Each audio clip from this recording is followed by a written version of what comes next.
This page is the front cover of N64 Magazine. Right in your face you've got that big N64 logo, letting you know you're in the right place for your Nintendo 64 fix. It proudly boasts being the UK's best-selling independent Nintendo magazine, which it probably was at the time. Top of the page flags up Nintendo 64, Game Boy, and Pokemon. So covering all the Nintendo bases really. There's even a website address there, dailyradar.co.uk. Must have been cutting edge back then having a website for a magazine. The main focus is clearly Pokemon Snap, splashed across the cover as reviewed.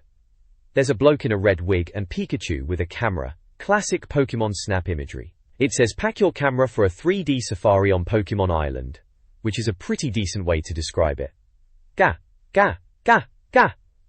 Then you have the other game features. WWF No Mercy, promising 6 fat pages of the best wrestler yet. Yeah, No Mercy was a big deal back then, properly good wrestling game. Paper Mario, Mario's all-new adventure exposed. Paper Mario was different, wasn't it?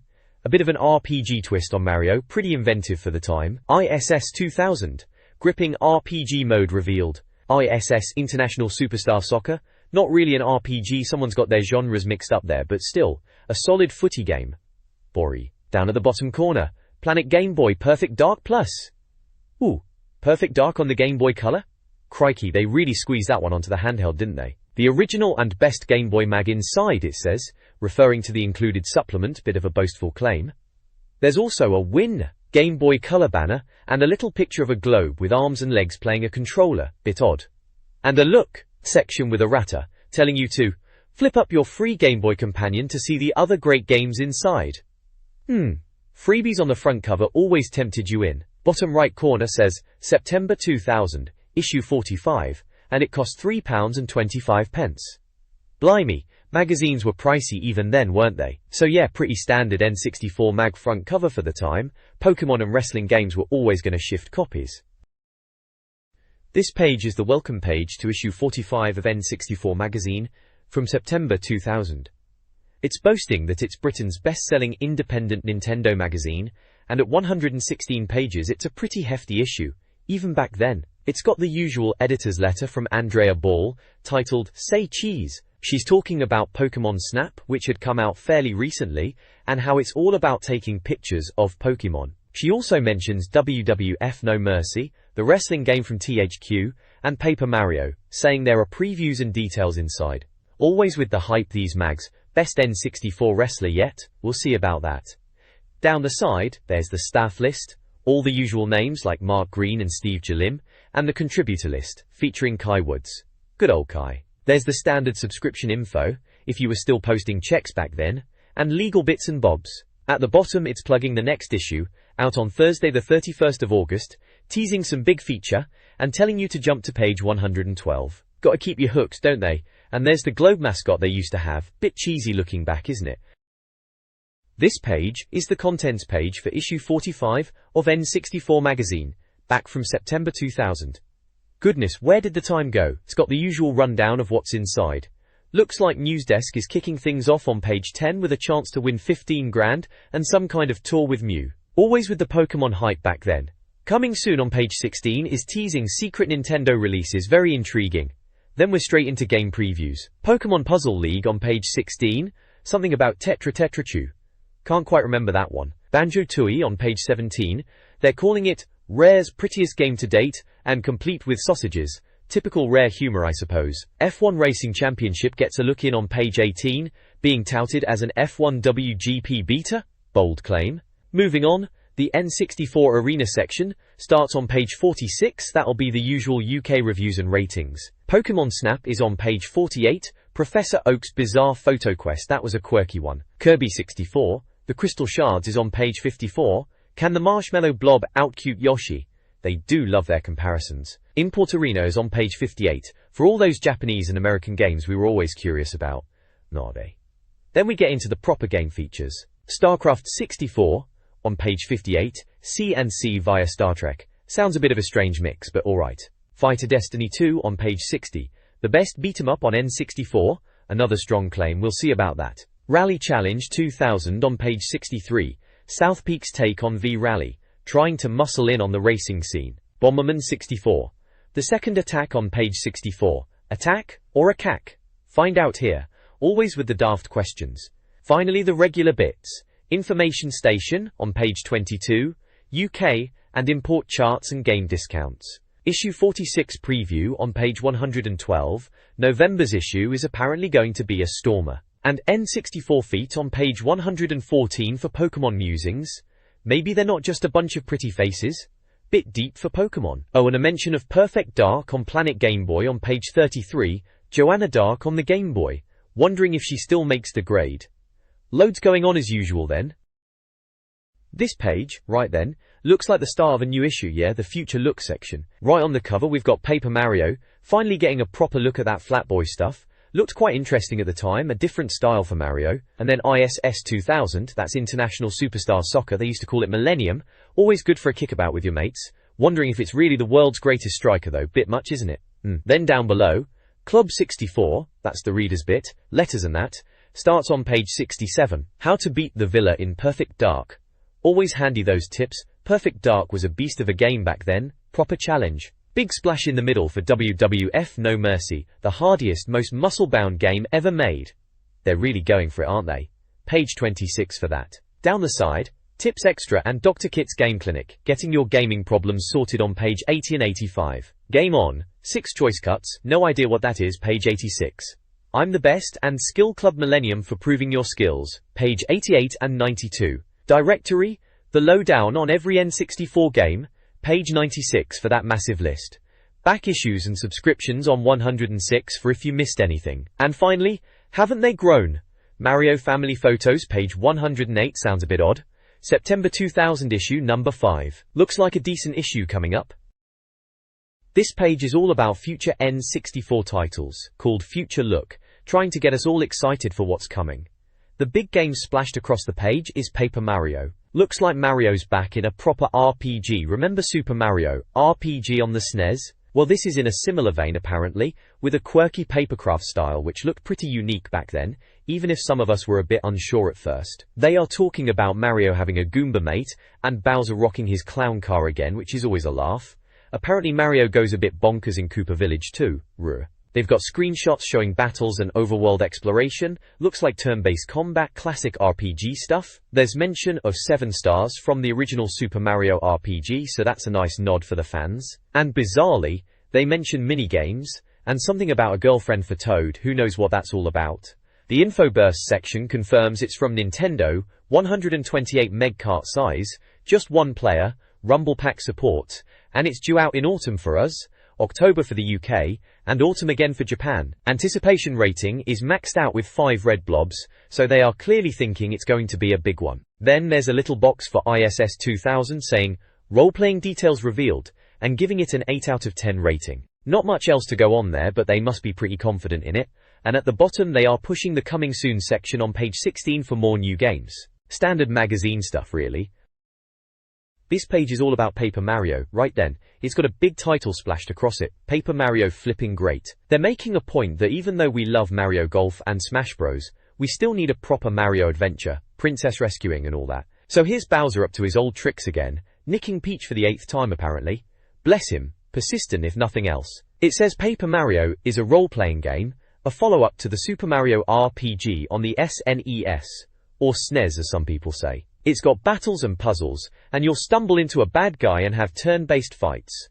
You know the drill, picking attacks and waggling the stick. Visually it's talking about the ingenious platformy world, made of 3D scenery, with these flat, wafer-thin characters. Sounds a bit odd, but it's supposed to be overflowing with familiar Mario bits and pieces, like Mario's mallet from Donkey Kong, flying Koopa Troopers and boo-filled mansions. They even say Mario's look is a throwback to the old Mario Bros coin-op days. It mentions Star-Falling Hill as a magical Nintendo world, and the coastal village of Yoshi's. Sounds colourful, doesn't it? They say the camera is fixed, but it gives you a good view of the levels. Apparently you'll feast your eyes on the Yoshi village, and its cutesy multicoloured dinosaurs. Sounds a bit much, even for Mario. There's a screenshot of the game, typical Mario stuff, and some speech bubbles like, cripes. We don't reckon Mario's mallet will be much use to him here, and Peach strikes out on her own. She's obviously got no faith in Mario this time. Cheeky. They're also promising minigames, even a quiz show bit, And get this, you can even play as Princess Peach in Bowser's Castle. Don't expect some massive Zelda adventure though, they reckon it's aimed at younger players. But they say it's still refreshing and exciting. It ends with "to be continued" and says they'll review it in 2 issues time. Right then, we'll see about that. September 2000 it is, so this is a look ahead then. The next page has a look at ISS 2000, asking if it's an RPG, which is a bit of a laugh. This is N64 Magazine, so we're talking about the footy game on the Nintendo 64, not some PlayStation pretender. It's from Konami, cart size is 128 megabit, supports up to 4 players, controller and expansion pack aches, and rumble pack ache. No transfer pack ache though, not sure anyone really used that anyway. UK release was September, but Japan got it now, so it's out basically. Anticipation rating is 5 out of 5, full marks, so they're pretty hyped. Warrington. There are screenshots all over the place showing off the game. You can see player names like Dawson, Curra and Thalia in the special ranking screen. In-game there's Penta, Mercer, Bidzon, Gofen, Thorpe and Gulamon, just your average football names then. They even show the in-game commentary, which is a bit of alright, saying stuff like, "He's on his own, a leisurely walk in the park," and "Excuse me fellas, shoelace untied. Sorry, bit cheesy, but it was back then." The review talks about the career mode being the main thing, saying it's so deep, it's almost an RPG, because you spend so much time training and managing, instead of actually playing matches. They reckon the graphics and animations are spot on, improved from J-League Perfect Striker 2, which was pretty good on the N64 already. They're saying it's the best footy game going, and reckons you'll be playing it for a millennium. Bit much maybe, but they clearly love it. This page is all about ISS Millennium, or International Superstar Soccer Millennium if you want to be proper about it. It's part of their Future Look section, so we're getting a sneak peek at Konami's latest footy game on the N64. They're making a big deal about the RPG career mode, saying it's got loads of stats to manage, and even some story elements. Something about adult magazines gets a mention, which is a bit weird for a football game if you ask me. They've got little captions pointing out stuff on the screenshots, like the aiming arrow is still there, the crowd looks decent, and you can tweak the keeper skills. Apparently the RPG mode is a bit of a beast in terms of complexity.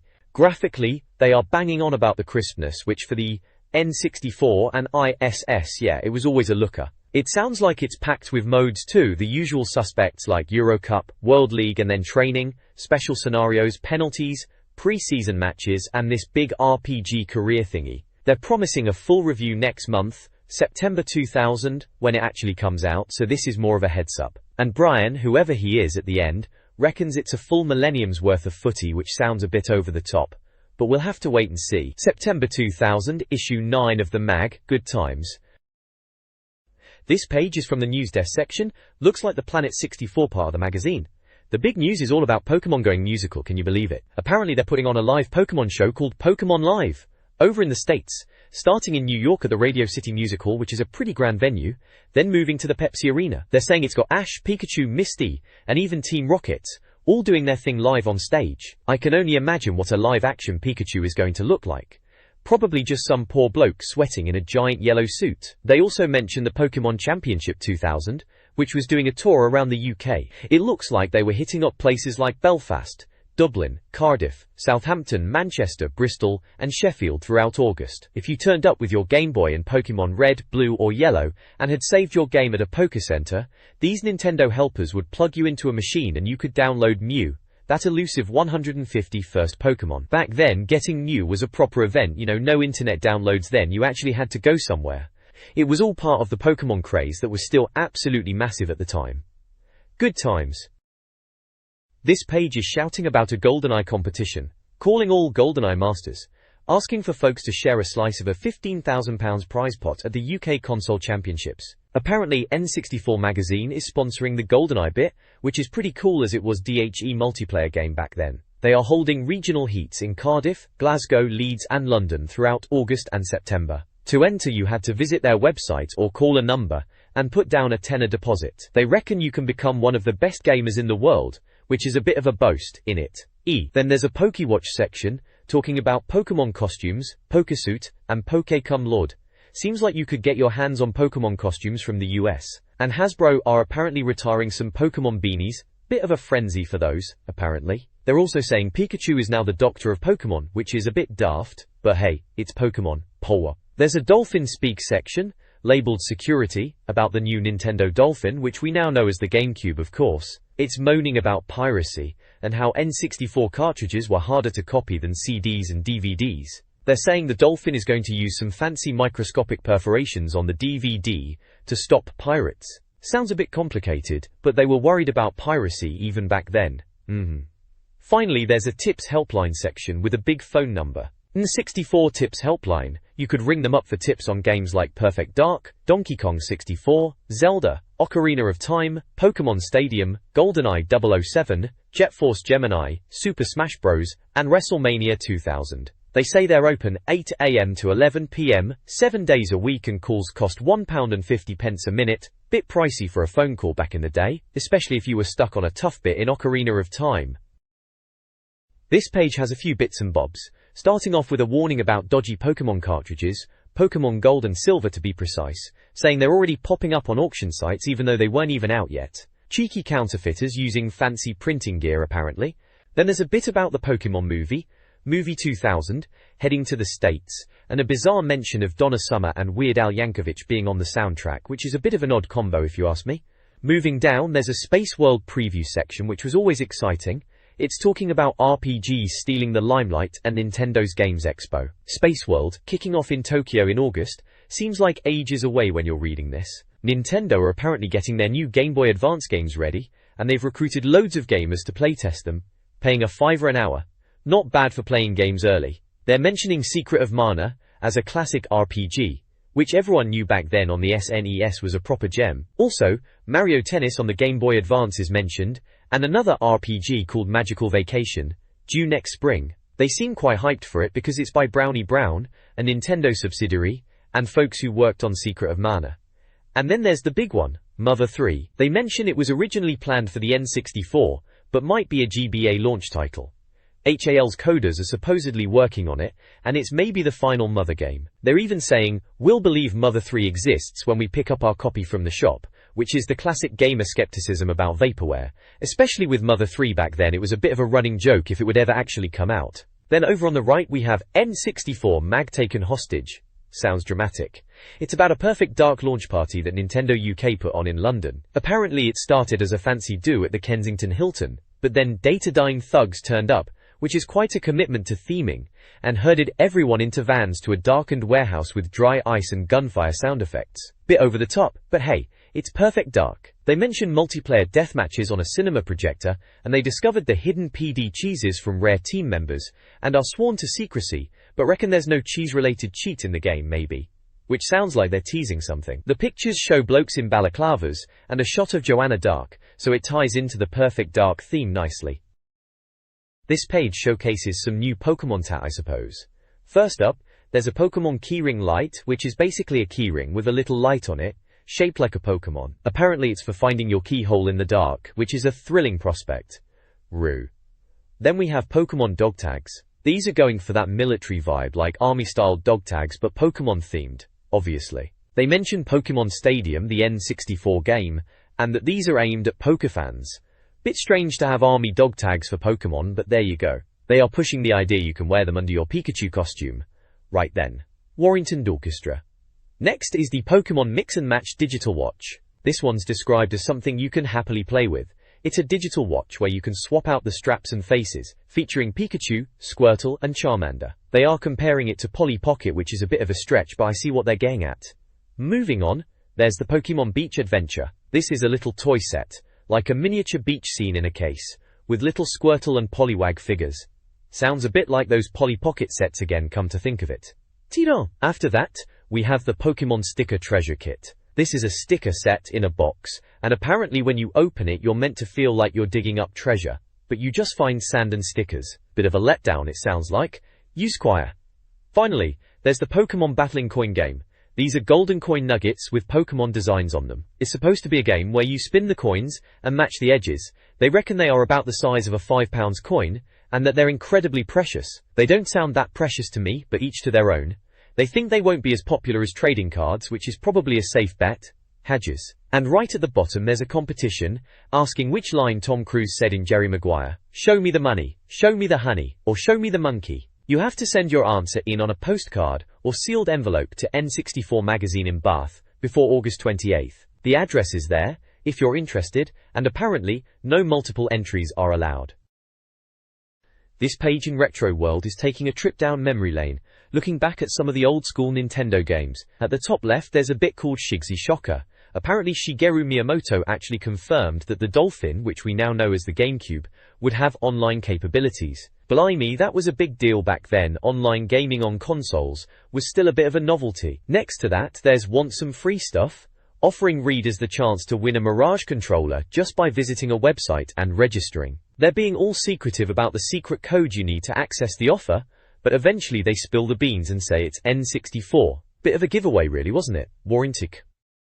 The main article, Meet the Wispy-Haired OAPs of the Nintendo Family, is all about classic Nintendo games. They start with International Superstar Soccer on the SNES, calling it the granddaddy of the N64's own ISS titles. They reckon even back then, it was giving FIFA a run for its money. They highlight the amazing animation for its time, the range of skills and just how much fun it was to play with just a D-pad and 6 buttons. Then they move on to Donkey Kong for the Game Boy from 1994, which they call a travesty after Donkey Kong 3 in the arcades. Bit harsh maybe. Anyway, they say Nintendo took a while to revisit the original 70s Donkey Kong games after that. Apparently this Game Boy version was one of the first games to work with the Super Game Boy add-on, letting you play it on your SNES on the telly, coloring in the backgrounds and borders. They call it a real retro beauty. Quite right too, Donkey Kong is a classic. This page is all about Pokemon Puzzle League on the N64, remember that one? Blimey, they called it Psyduck-style brain hurt guaranteed. Cheeky. Right at the top there's a coming soon banner, and then new pics splashed all over the shop, typical magazine hype. There's a little Q&A bit, explaining how it works, basically blocks rising up, and you gotta match colors. Sounds simple enough. Apparently the Pokemon are just there to jig about, but you pick 3 before a match. They reckon it's puzzling almost as perfect as Tetris. That's a bold claim, but they're putting their money on Pikachu naturally. Down the side, there's an info burst panel, you know, the facts and figures. Nintendo made it, 128 megabits cart, 1 or 2 players, no controller or expansion pack, but Rumble and Transfer Pack are go. Release dates are there for the US in September, December for us in the UK, and September for Japan. Anticipation rating is 4 out of 5 blobs, so they were pretty keen. They did. The main review reckons Nintendo were messing about with release dates, as usual. They say it's like Tetris Attack, which was a SNES classic but in 3D. Apparently there's a 3D mode exclusive to the N64 version, calling it innovative. They mention single-player modes like Puzzle University, Mimic Mansion, Pokemon Spa, Time Zone, and Marathon Field. Sounds like a right load of modes, to be fair. Multiplayer's meant to be good, like New Tetris where you dump blocks on your mate when you clear lines. Classic bit of screen hogging, that is. Tiny. They've got screenshots showing Ash and Gary choosing their Pokemon, and some in-game puzzle action. Looks pretty colourful, standard Pokemon fare. They mention a 3D mode screenshot too, looks a bit like Tetrisphere, but with Pokemon. Apparently you gotta keep track of blocks hidden at the back, sounds a bit much if you ask me. Overall, seems like they reckon it's a decent puzzle game, nothing groundbreaking but solid enough. This page is all about Banjo-Tooie. Right then. Looks like Rare are showing off some new screenshots, reckon they're trying to keep the hype train rolling, and quiet any rumours of delays. Seems like the usual PR spin. They reckon it will be out in time for Christmas. Crimbo, as they put it. Can't wait for that. Anyway, they've got some pictures, showing off the game's scale. Apparently you can fly high over the levels as a pterodactyl, or even as Kazooie herself, blimey. They are boasting about vast frozen islands, oil rigs and grassy mountains floating on clouds. Sounds like they're throwing everything at the wall to see what sticks. There's the usual lava and underwater levels, and now they are chucking inside the Beliophagant monster levels. Alright then, bit of a retread there, haven't we seen that before? There's a Q&A bit where they address the Donkey Kong 64 comparisons, admitting the Mayan temple looks very similar, and the mechanical level is Frantic Factory-esque. Not exactly denying it, are they? But they are saying Banjo-Tooie's levels are huge even without the expansion pack, which is good news. Gruntilda is possibly back apparently. Plot hints involve 3 witches, 1 thin, 1 fat and 1 just a skeleton, and Gruntilda's sidekick. Sounds like trouble, as if we didn't know. New enemies are mentioned too. Ghostly white monsters in ice worlds, club-wielding pirates inside a skyscraper-sized creature, and explosive pufferfish underwater, plus patchwork dinosaurs and lava monsters for bosses, limbs falling off and all that. Sounds like a bit of silly fun. Warrington new. Lastly, there's an info burst table thingy. It's a rare game, Cart size is 128 megabits, for 1 to 4 players. Controller pack and transfer pack are no, rumble pack and expansion pack are yes. Release dates are October for US, November for UK, and TBA for Japan. Anticipation rating is 5 red dots, and a green go arrow thingy. Well, they would say that, wouldn't they? This page is all about F1 Racing Championship on the N64. Looks like Ubisoft are bringing out an F1 game, which, to be fair, we've had a few of on the old N64, haven't we? This one seems to be trying to appeal to everyone, saying it's got an arcade mode for casual players who just want to stick the accelerator down and not worry too much, and a simulation mode for the serious types who like to tinker with car setups. Apparently you can tweak everything: wings, suspension, brakes, the lot. They reckon even the menus are easy to use, which is always a bonus. There's talk of a pick up and play mode, which sounds like a quick blast, races with objectives and time limits, that sort of thing. And they mention the weather can change during races, so expect rain, thunder, and even snow apparently, which is a bit dramatic for F1, isn't it? Lower. There's an info burst box with the usual stats. It's a 128 megabit cart, 1 or 2 players, supports the controller and rumble packs but not the expansion or transfer packs. Release date is down as September for both the US and UK, and TBA for Japan. They've given it a 4 red dot anticipation rating, so they seem to be quite looking forward to it. The screenshots show off some in-game action, looks alright graphically for the N64, tracks look accurately mapped, which they're making a big deal of. One screenshot caption jokes about overtaking being forbidden by the highway code on a bend. Cheeky. Another one points out the visuals are pretty good even without the expansion Polak, which is fair enough. There's another about race replays where you can watch from any car's viewpoint, and a slightly odd caption about lots of ads for Shell and Cantus but none for fag makers. Bit random that, not sure what they're on about there. Still, looks like it could be a decent racer for the N64 if you're into your Formula 1. This page in N64 Magazine is giving us a look at Spider-Man and Roswell conspiracies. Right then, Spider-Man, looks like they finally got it right for the N64, thank goodness, because some of the previous attempts were a bit dodgy, weren't they? Apparently Edge of Reality are behind this one, the same lot who did Tony Hawk Skateboarding, so that's a good sign as that game was brilliant. They're banging on about web-slinging all over Manhattan and battling villains like Venom and Carnage. Sounds like they're trying to keep it true to the comics, which is what we want, really. There's a little Q&A bit where they confirm all of Spidey's powers are in, the web shooters and crawling up walls and the old spider sense. Someone even asked if you can do whatever a spider can, and they had a laugh saying, apart from being set on fire by a kid with a magnifying glass.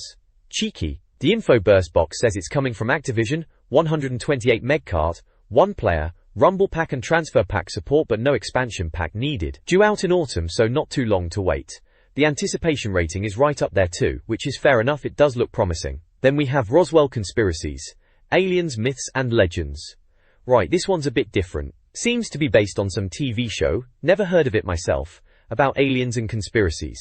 You play as Agent Nick Logan, bit of a Mulder type apparently, and you're fighting werewolves, mummies, vampires, the whole monster mash really, but they're all meant to be aliens in disguise. Sounds a bit bonkers, doesn't it? Bit of a mummy's vow. They're making a point of the 2D texture look, saying it gives it a hand-drawn cartoon style. Interesting approach, might work, might not. The info box for this one says Red Storm are doing it, same cart size as Spider-Man, 1 player again, controller puck and rumble puck, but no transfer puck. This one's down for September, so even sooner.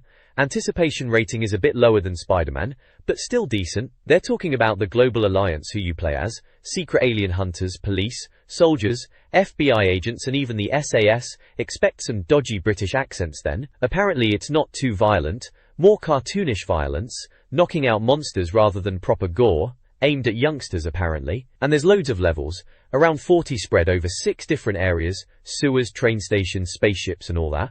Sounds like a fair bit of game there. This page is showcasing a couple of upcoming games for the N64. First up, we've got Scooby-Doo. Classic Creep Capers. Looks like they're trying to capture that classic cartoon vibe, which is fair enough, I suppose. Apparently Shaggy gets more panicky the more damage he takes, which is a bit of a laugh. They even mention a sandwich-making minigame, based on their cartoon antics. And yes, thankfully, they've got the original voice actors on board, which is a must for a Scooby game, isn't it? The info box says it's coming out in autumn, and it's a 96 megabit cart, which is a decent size for back then, warrior. Then there's Donald Duck, Quack Attack. Seems like Ubisoft are involved with this one, and they're promising a mood system, where Donald's mood changes and affects gameplay. A bit ambitious for a Donald Duck game if you ask me. They're saying 24 levels, which is a fair whack, and apparently, Daisy Duck's voice is being done by a disinterested middle-aged American male charming. The reviewer reckons it's a bit Tarzan-like, which is a bit lazy from Disney if that's the case, rehashing old formulas. They're hoping this mood system saves it from being just another mediocre platformer. The info box says it's a 28 megabit cart. Both games are down for release around autumn time, so something to look forward to perhaps, if you're into cartoon platformers. This page has got a right mixed bag of stuff, mainly focused on Ogre Battle 64. Seems like it's finally coming to Blighty. They're banging on about it being a real-time strategy game, a bit like the old SNES ones, but a bit more chilled out. You control little squads of blokes to fight the evil empire, ordering them about, but not directly fighting yourself. Which sounds alright if you're not into button bashing all the time. Apparently it's got loads of missions, 43 in total if you can believe it, spread across a massive map, and packed with secrets. They mention magic spells too, fire, water, wind and all that. Sounds like your typical fantasy affair. Looking at the info burst, it says it's out now in Japan and coming to the US in September. Typical. We'll probably be waiting ages here in the UK, says TBA for us, as usual. Then there's a little bit about Stunt Racer making a comeback, which is a surprise after Midway binned it off. Good news for fans of futuristic racing, I suppose. However, seems like Japan is missing out on Ridge Racer 64, which is a bit of a shocker considering they usually love their racing games. There's some rumor mill stuff about Mess Pac-Man Maze Madness and a few rare games like Banjo-Tooie, Dinosaur Planet, Mickey's Speedway USA, and even Conker's Bad Fur Day, all possibly getting pushed back to next year. Christ, that's a fair few delays if true. And wouldn't you know it, they are still chattering about the Dolphin, reckon it might be called Starcube, which is a bit of a naff name in it. Apparently more info is coming soon. All in all, a typical N64 mag page, bit of game news and previews to keep us vaguely interested while we wait for the next big thing. This page is all about WWF No Mercy, a proper wrestling game for the N64. It's got a big blue WWF number splashed across it, you can't miss it. They've gone over to THQ's California HQ to get the lowdown on it for an N64 special investigation. They're asking, "Do you smell what THQ's cooking?" which is a bit of a nod to The Rock, obviously. It seems like they think this could be a big game. They reckon wrestling is mega popular right now, even more than before, and that WWF is pulling in crowds on telly. They're saying this game could even do better than Harry Potter, which is quite a claim back then. Harry Potter was everywhere. Killer, right? Yes. There's an info burst box on the left, like they always have in these mags. It's got the details. Made by THQ, 128 megabit cart size. For 1 to 4 players. Controller pack, rumble pack, and GB pack. Oh yes, so that's good, all the bells and whistles supported. Expansion pack is a no though, which is fine, not everything needed that add-on. It's slated for a December release in the UK and US, Japan is TBA. And they've given it 4 red anticipation blobs out of 5, so they're quite excited then. Warrington. The screenshots show some in-game action. There's one of someone getting flung off the ropes, another with the people's elbow move happening, and one of a wrestler standing in the ring in front of the SmackDown logo. Classic wrestling game stuff, really. Warrington no. The article mentions that WrestleMania scared Donkey Kong 64 in the sales charts, and they think No Mercy will be another big hit, especially around Christmas. They talk about tweaked gameplay, improved visuals, and an enhanced creator-wrestler mode, as well as Game Boy Transfer Pack link-up. They're quoting The Rock too, saying, "The Rock says, shut your mouth and read on." Bit cheesy, but it's wrestling, in it. Overall, it's looking like a pretty positive preview of WWF No Mercy. They seem to think it's going to be a proper must-have for Christmas on the N64. And to be fair, looking back, it was a solid game, wasn't it? Loads of folk loved that one. This page is all about WWF No Mercy, a proper wrestling game for the N64. It's under the title Fight Club and goes through some of the moves you can pull off. There's the basic punch, obviously, then grappling, which leads to proper wrestling moves like pile drivers. You can taunt your opponent by waggling the analog stick to build up energy, but don't overdo it or the crowd will turn on you. Cheeky buggers. Then there's the double up move for tag teams, pinning of course, and a special move when your attitude meter is full. They're showing screenshots of all these moves in action, classic N64 graphics. A bit blocky now, but it was amazing back then. Borrington. Below that, it talks about cleaner arenas in No Mercy, saying the arenas are more impressive with high roofs and fancy lights. Apparently the crowd is even the same from WWF WrestleMania, and they've got banners with daft messages. It mentions the size of the crowds being realistic for a WWF show. This was September 2000 according to The Corner. Page 27, good times for wrestling games on the N64. This page is part of an N64 special investigation section called Won't You Come In? It's all about WWF No Mercy. and it seems to be having a bit of a laugh at the wrestlers' entrances and the game itself. It starts off saying, "There's not a single WWF wrestler who doesn't enjoy geeing up the punters with a ridiculous entrance." First up is The Rock, talking about his eyebrow thing and the whole layeth the SmackDown catchphrase, saying he's the people's fighter. Then it moves on to HHH, making fun of him needing a water bottle for his entrance with his impressive pecs, and then dumping it before the match. Typical. Next is Rikishi Fatu, pointing out his name is Fat by name and nature, and his funky dancing entrance. They reckon it's a bit disappointing the gargantuan Samoan simply strolls to the ring. Then Kurt Angle is mentioned, calling him the real athlete, and his entrance is described as a little jig. Apparently the arena lighting color tells you if they are a good or bad wrestler. Blue for good, red for evil, bit dramatic. There's a little snipe at one of the screenshots, saying there's a bit too much crotch on show, and another one about tag team names being a bit naff since school. The bottom half is under the title, Hit ME with IT, and it's about weapons in No Mercy. They say there are plenty of laugh-out-loud moments, thanks to the weapons, and the spectators chucking them over the ropes. Chairs, bottles, bins, baseball bats, even gigantic golden swords are mentioned.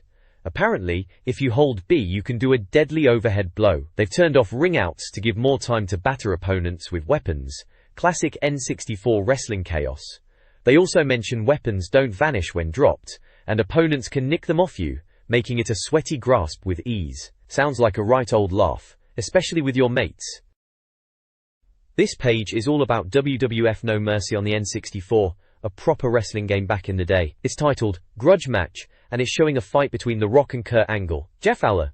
They're running through a play-by-play in 10 numbered steps with screenshots. It starts with them seemingly having a cuddle in the ring, before The Rock starts laying into Angle's arm with his attitude adjuster move. Then he's twisting Angle's leg, proper painful stuff, before Angle tries a comeback with a swift Chinese burn on The Rock's shoulder.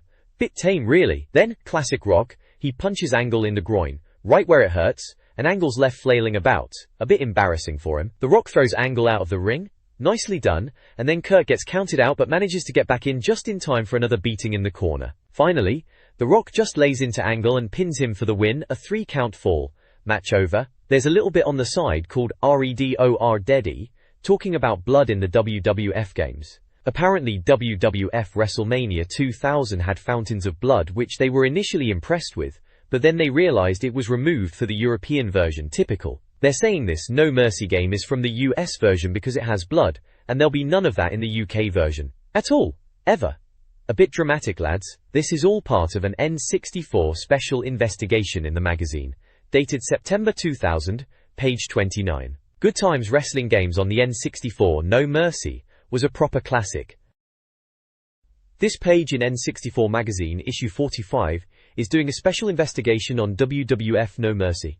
Right then, this game was the absolute dog's bollocks back in the day. They're calling it the Great Unwashed, which is a bit cheeky, but they're saying it's the version they got their hands on and it's impressive. Apparently the wrestlers look spot on, with all the bulging muscles and whatnot. They even mentioned The Rock's eyebrows, which are, let's be honest, iconic. It sounds like the Create a Wrestler mode is a big step up from the WrestleMania games, which were alright but a bit limited. There's a bit about a ref's blind mode, guest referee thingy, sounds a laugh if you've got mates round. They reckon it's infuriating in a good way, because the ref is useless, missing pinfalls and all that. There's a tip about leaving the arena, apparently you just get bumped back by a hidden wall.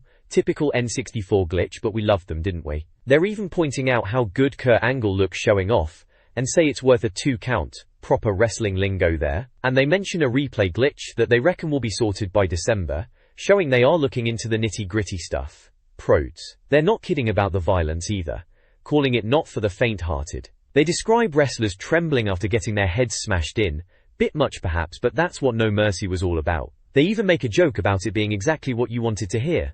Sounds are apparently ripped straight from tele-wrestling, arenas, entrances, theme tunes, the whole package. They mention Rock's People's Elbow is in there. Of course it is. They reckon there are about 80 wrestlers, and over 1,000 moves, which is just mental, especially for the time. Loads of game modes too, custom pay-per-views. You could basically make your own WrestleMania. Brilliant. They're definitely selling it as the best N64 wrestler, and at the time, they weren't wrong, were they? The next page is all about WWF No Mercy, showcasing some of the frankly brutal wrestling moves you can pull off. They've got descriptions for things like the skull bust, the face bash, the back break, the groin ruin, the neck snap, And the leg H charming names, aren't they? Each move has a little description and a screenshot, showing just how much you can inflict on your digital opponent. It talks about the replay feature too, a pretty cool thing at the time, letting you see those bone-crunching moves from every angle. Visually, they're saying the wrestlers look just like the real deal, which for the N64 they weren't half bad actually, especially when they were bouncing off the ropes and all that. They also touch on the Create Wrestler mode and the transfer pack, trying to keep things fresh. Game modes wise, they mention career mode, ladder matches and all the usual wrestling match types you'd expect, Royal Rumble, King of the Ring, the works. Good solid wrestling game No Mercy was. This page is the front cover of issue 20 September 2000. Bang in your face, you've got Joanna Dark front and center from Perfect Dark, but this one's for the Game Boy, can you believe it? Joanna's First Adventure it's called, and honestly looks a bit different in pixelated form compared to the N64 version we all know. It's her first adventure apparently. There's a review in this issue for ISS 2000 on the Game Boy Color as well, Konami trying to get some footy action onto the handheld. They are asking if it can match up to the N64 version, which is a tall order on a Game Boy screen, let me tell you. Down the bottom there's a P+ section mentioning Pocket Arcade, the best GB retro coin-op conversions, Flipped, Harvest Moon, and many more. Sounds like a bit of a catch-all section for other bits and bobs in the mag. And right in the middle, you can't miss it, a competition to win a Game Boy Color, games, a bag, and a t-shirt. Always a nice little bonus in these magazines, weren't they? Good old Game Boy Color days. This page kicks off with a bit of a rant about Game Boy frustration, specifically mentioning Perfect Dark being a right pain. The writers had enough of getting stuck on tough bits in games. They're musing about the new Game Boy Advance and jokingly suggesting it should be made of rubber so you can chuck it around without breaking it.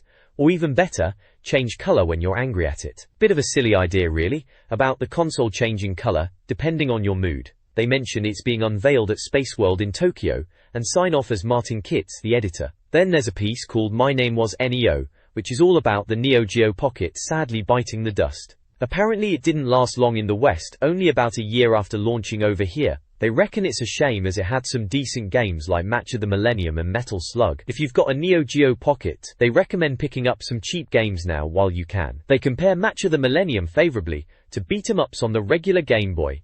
Reckon it's better. Finally, there's a bit about City of Gold, which is actually Road to El Dorado on the Game Boy Color. It's from Ubisoft and based on the DreamWorks film. Apparently, thankfully, it doesn't have those annoying characters from that BBC soap opera El Dorado. Thank goodness for that, nobody wants that. They say it's like some of the old SNES and Mega Drive platformers, like Aladdin and the Mickey Mouse games, which were pretty good back in the day. They reckon Tarzan on Game Boy will be its main competition.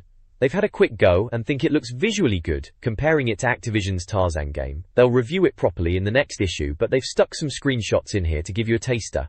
Looks alright, I suppose, for a Game Boy Color game.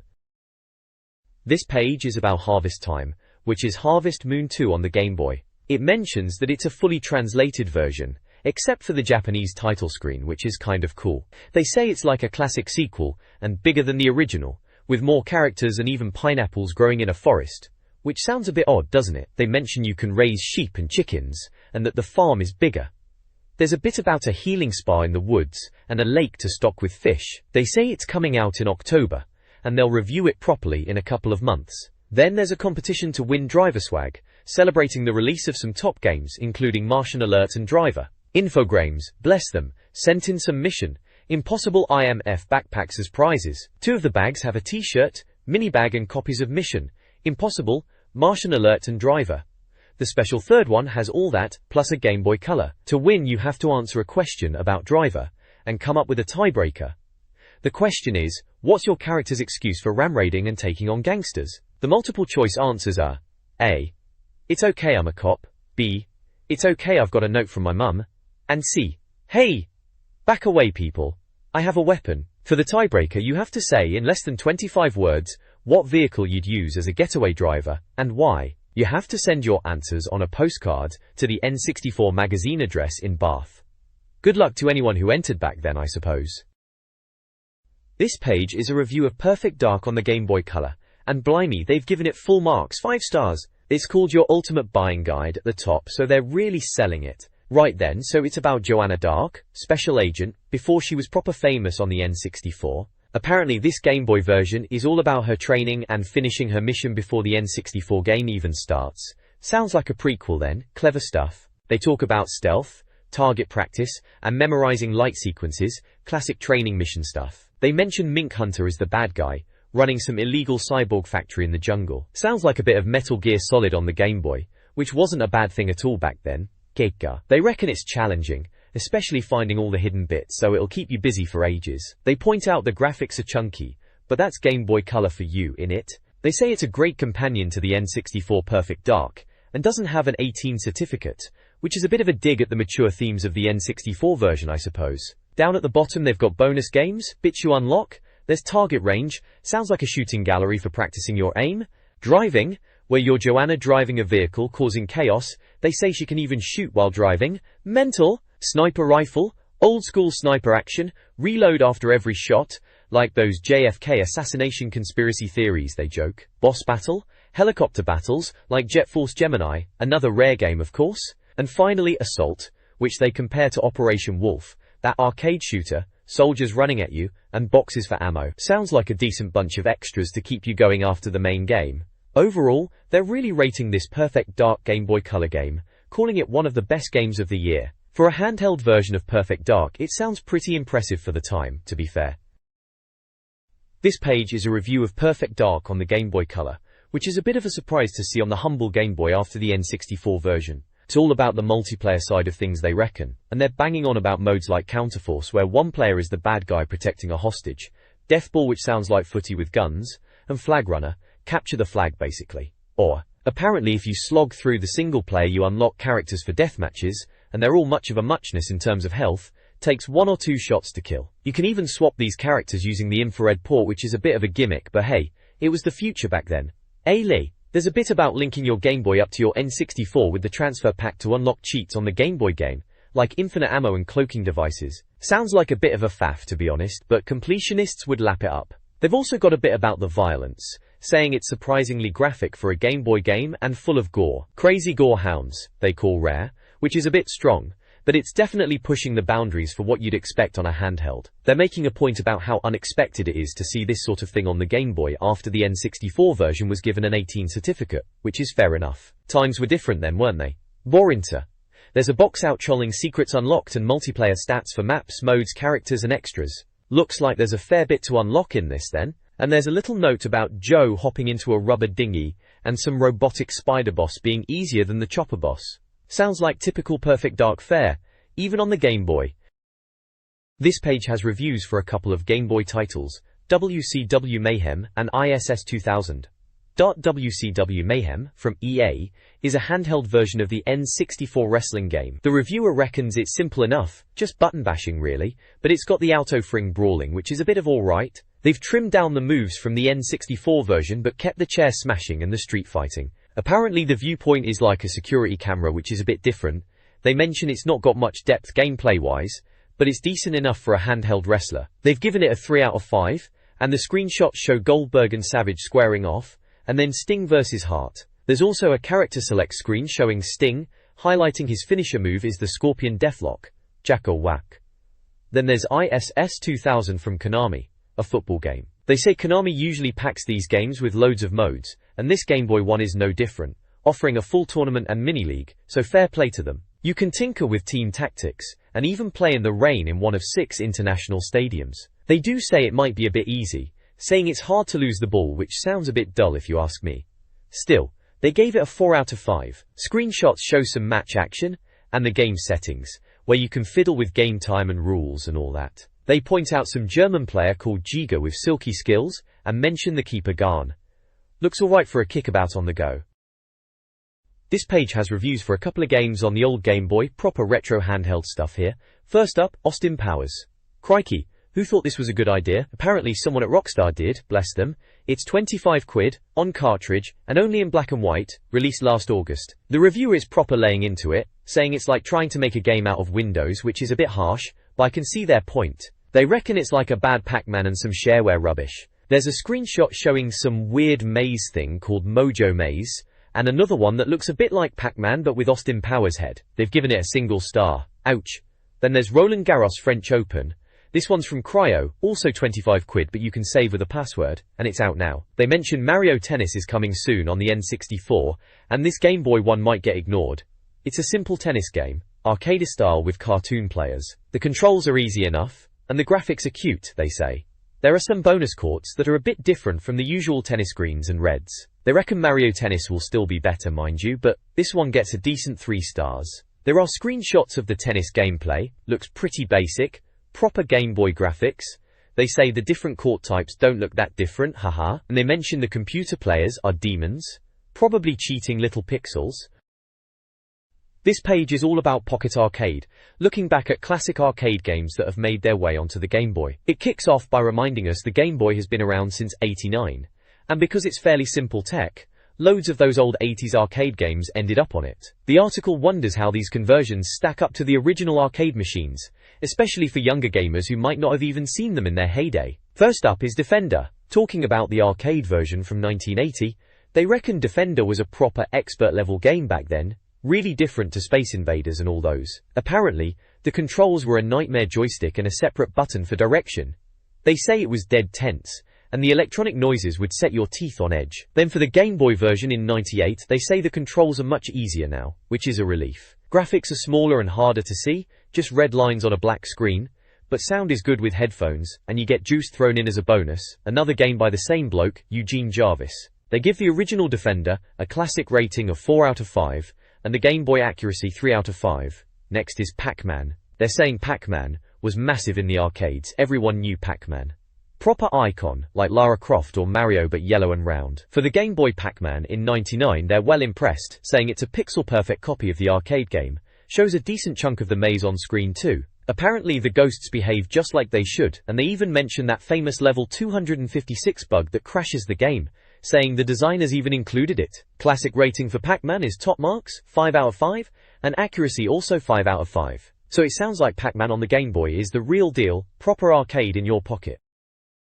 This page showcases a bunch of classic arcade games that have been, or are being, ported over to the humble Game Boy. We're starting off with Asteroids, the old vector graphics shooter from 1978. They mention how modern machines can't really replicate that vector look, which is fair enough, it's a bit retro even for retro. The accuracy rating seems pretty decent, 3 out of 5 of those little arcade machine icons.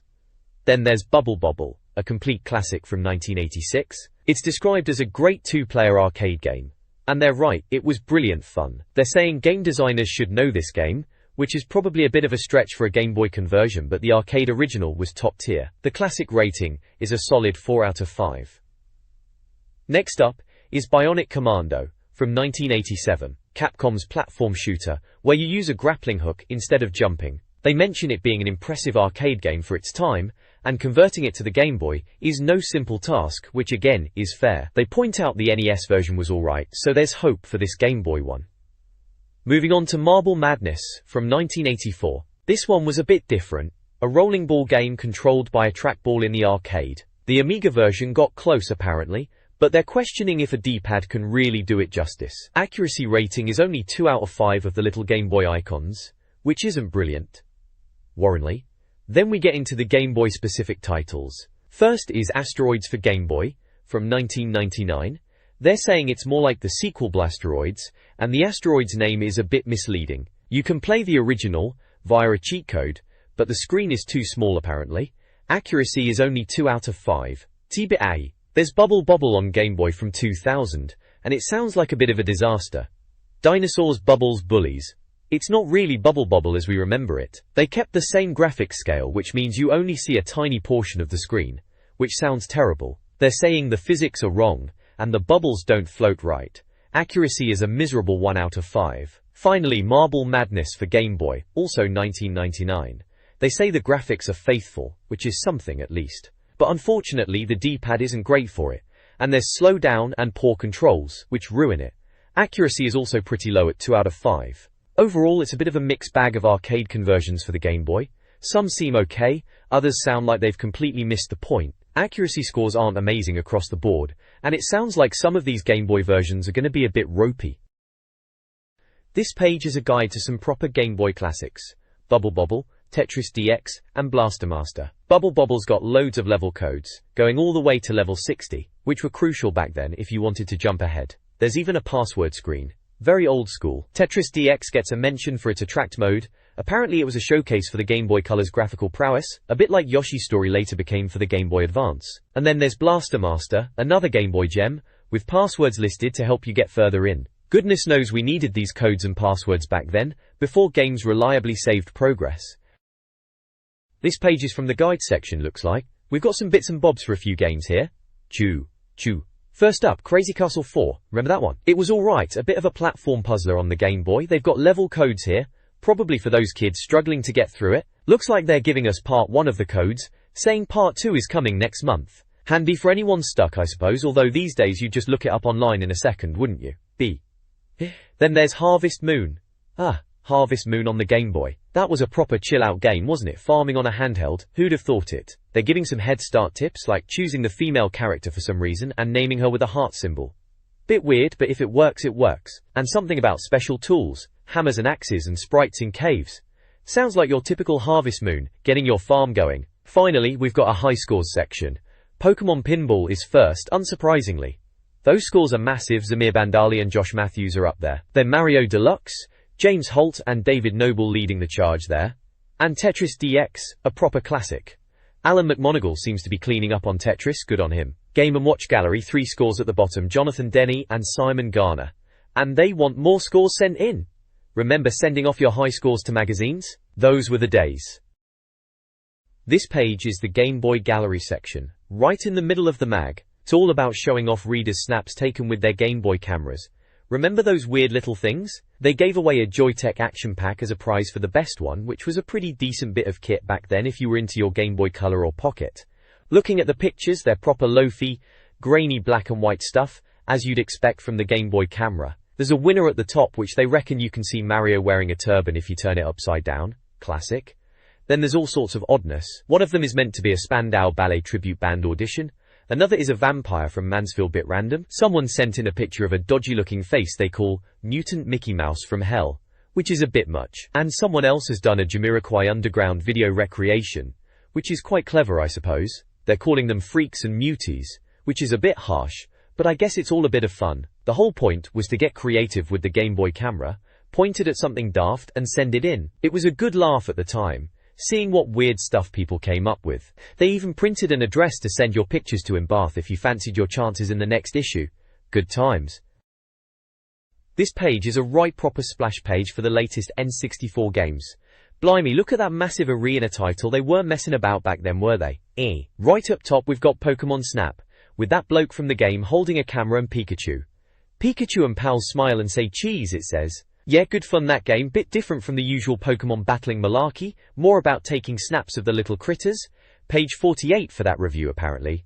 Roritu. Next up is Kirby 64, the Crystal Shards. A sweet treat or bubblegum, they're asking.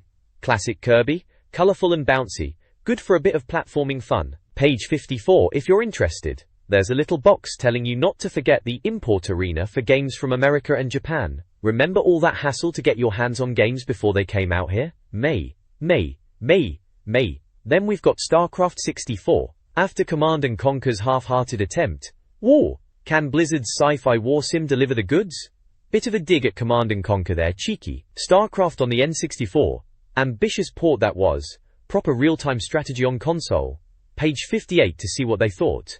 Krontari. Fighter Destiny 2 is next. The sequel to the N64's best beat-em-up in English. Best beat-em-up? Bit of a stretch maybe, but it was alright. Different fighting system from your Street Fighters and Tekkens, that's for sure. Page 60 for more. Rally Challenge 2000 is in there too. Vatical's petrol-guzzling trip around the world. A racing game, probably not Gran Turismo but could be a decent racer for the N64. Page 63. Kenti. And lastly, Bomberman 64 Second Attack. Will the cute little fellow's second attack leave us shaken or stirred? Another Bomberman game, you knew what you were getting with Bomberman, blowing things up with mates, good times. Page 64, page 46 of issue 45 it is, according to the bottom corner. Crikey, those were the days.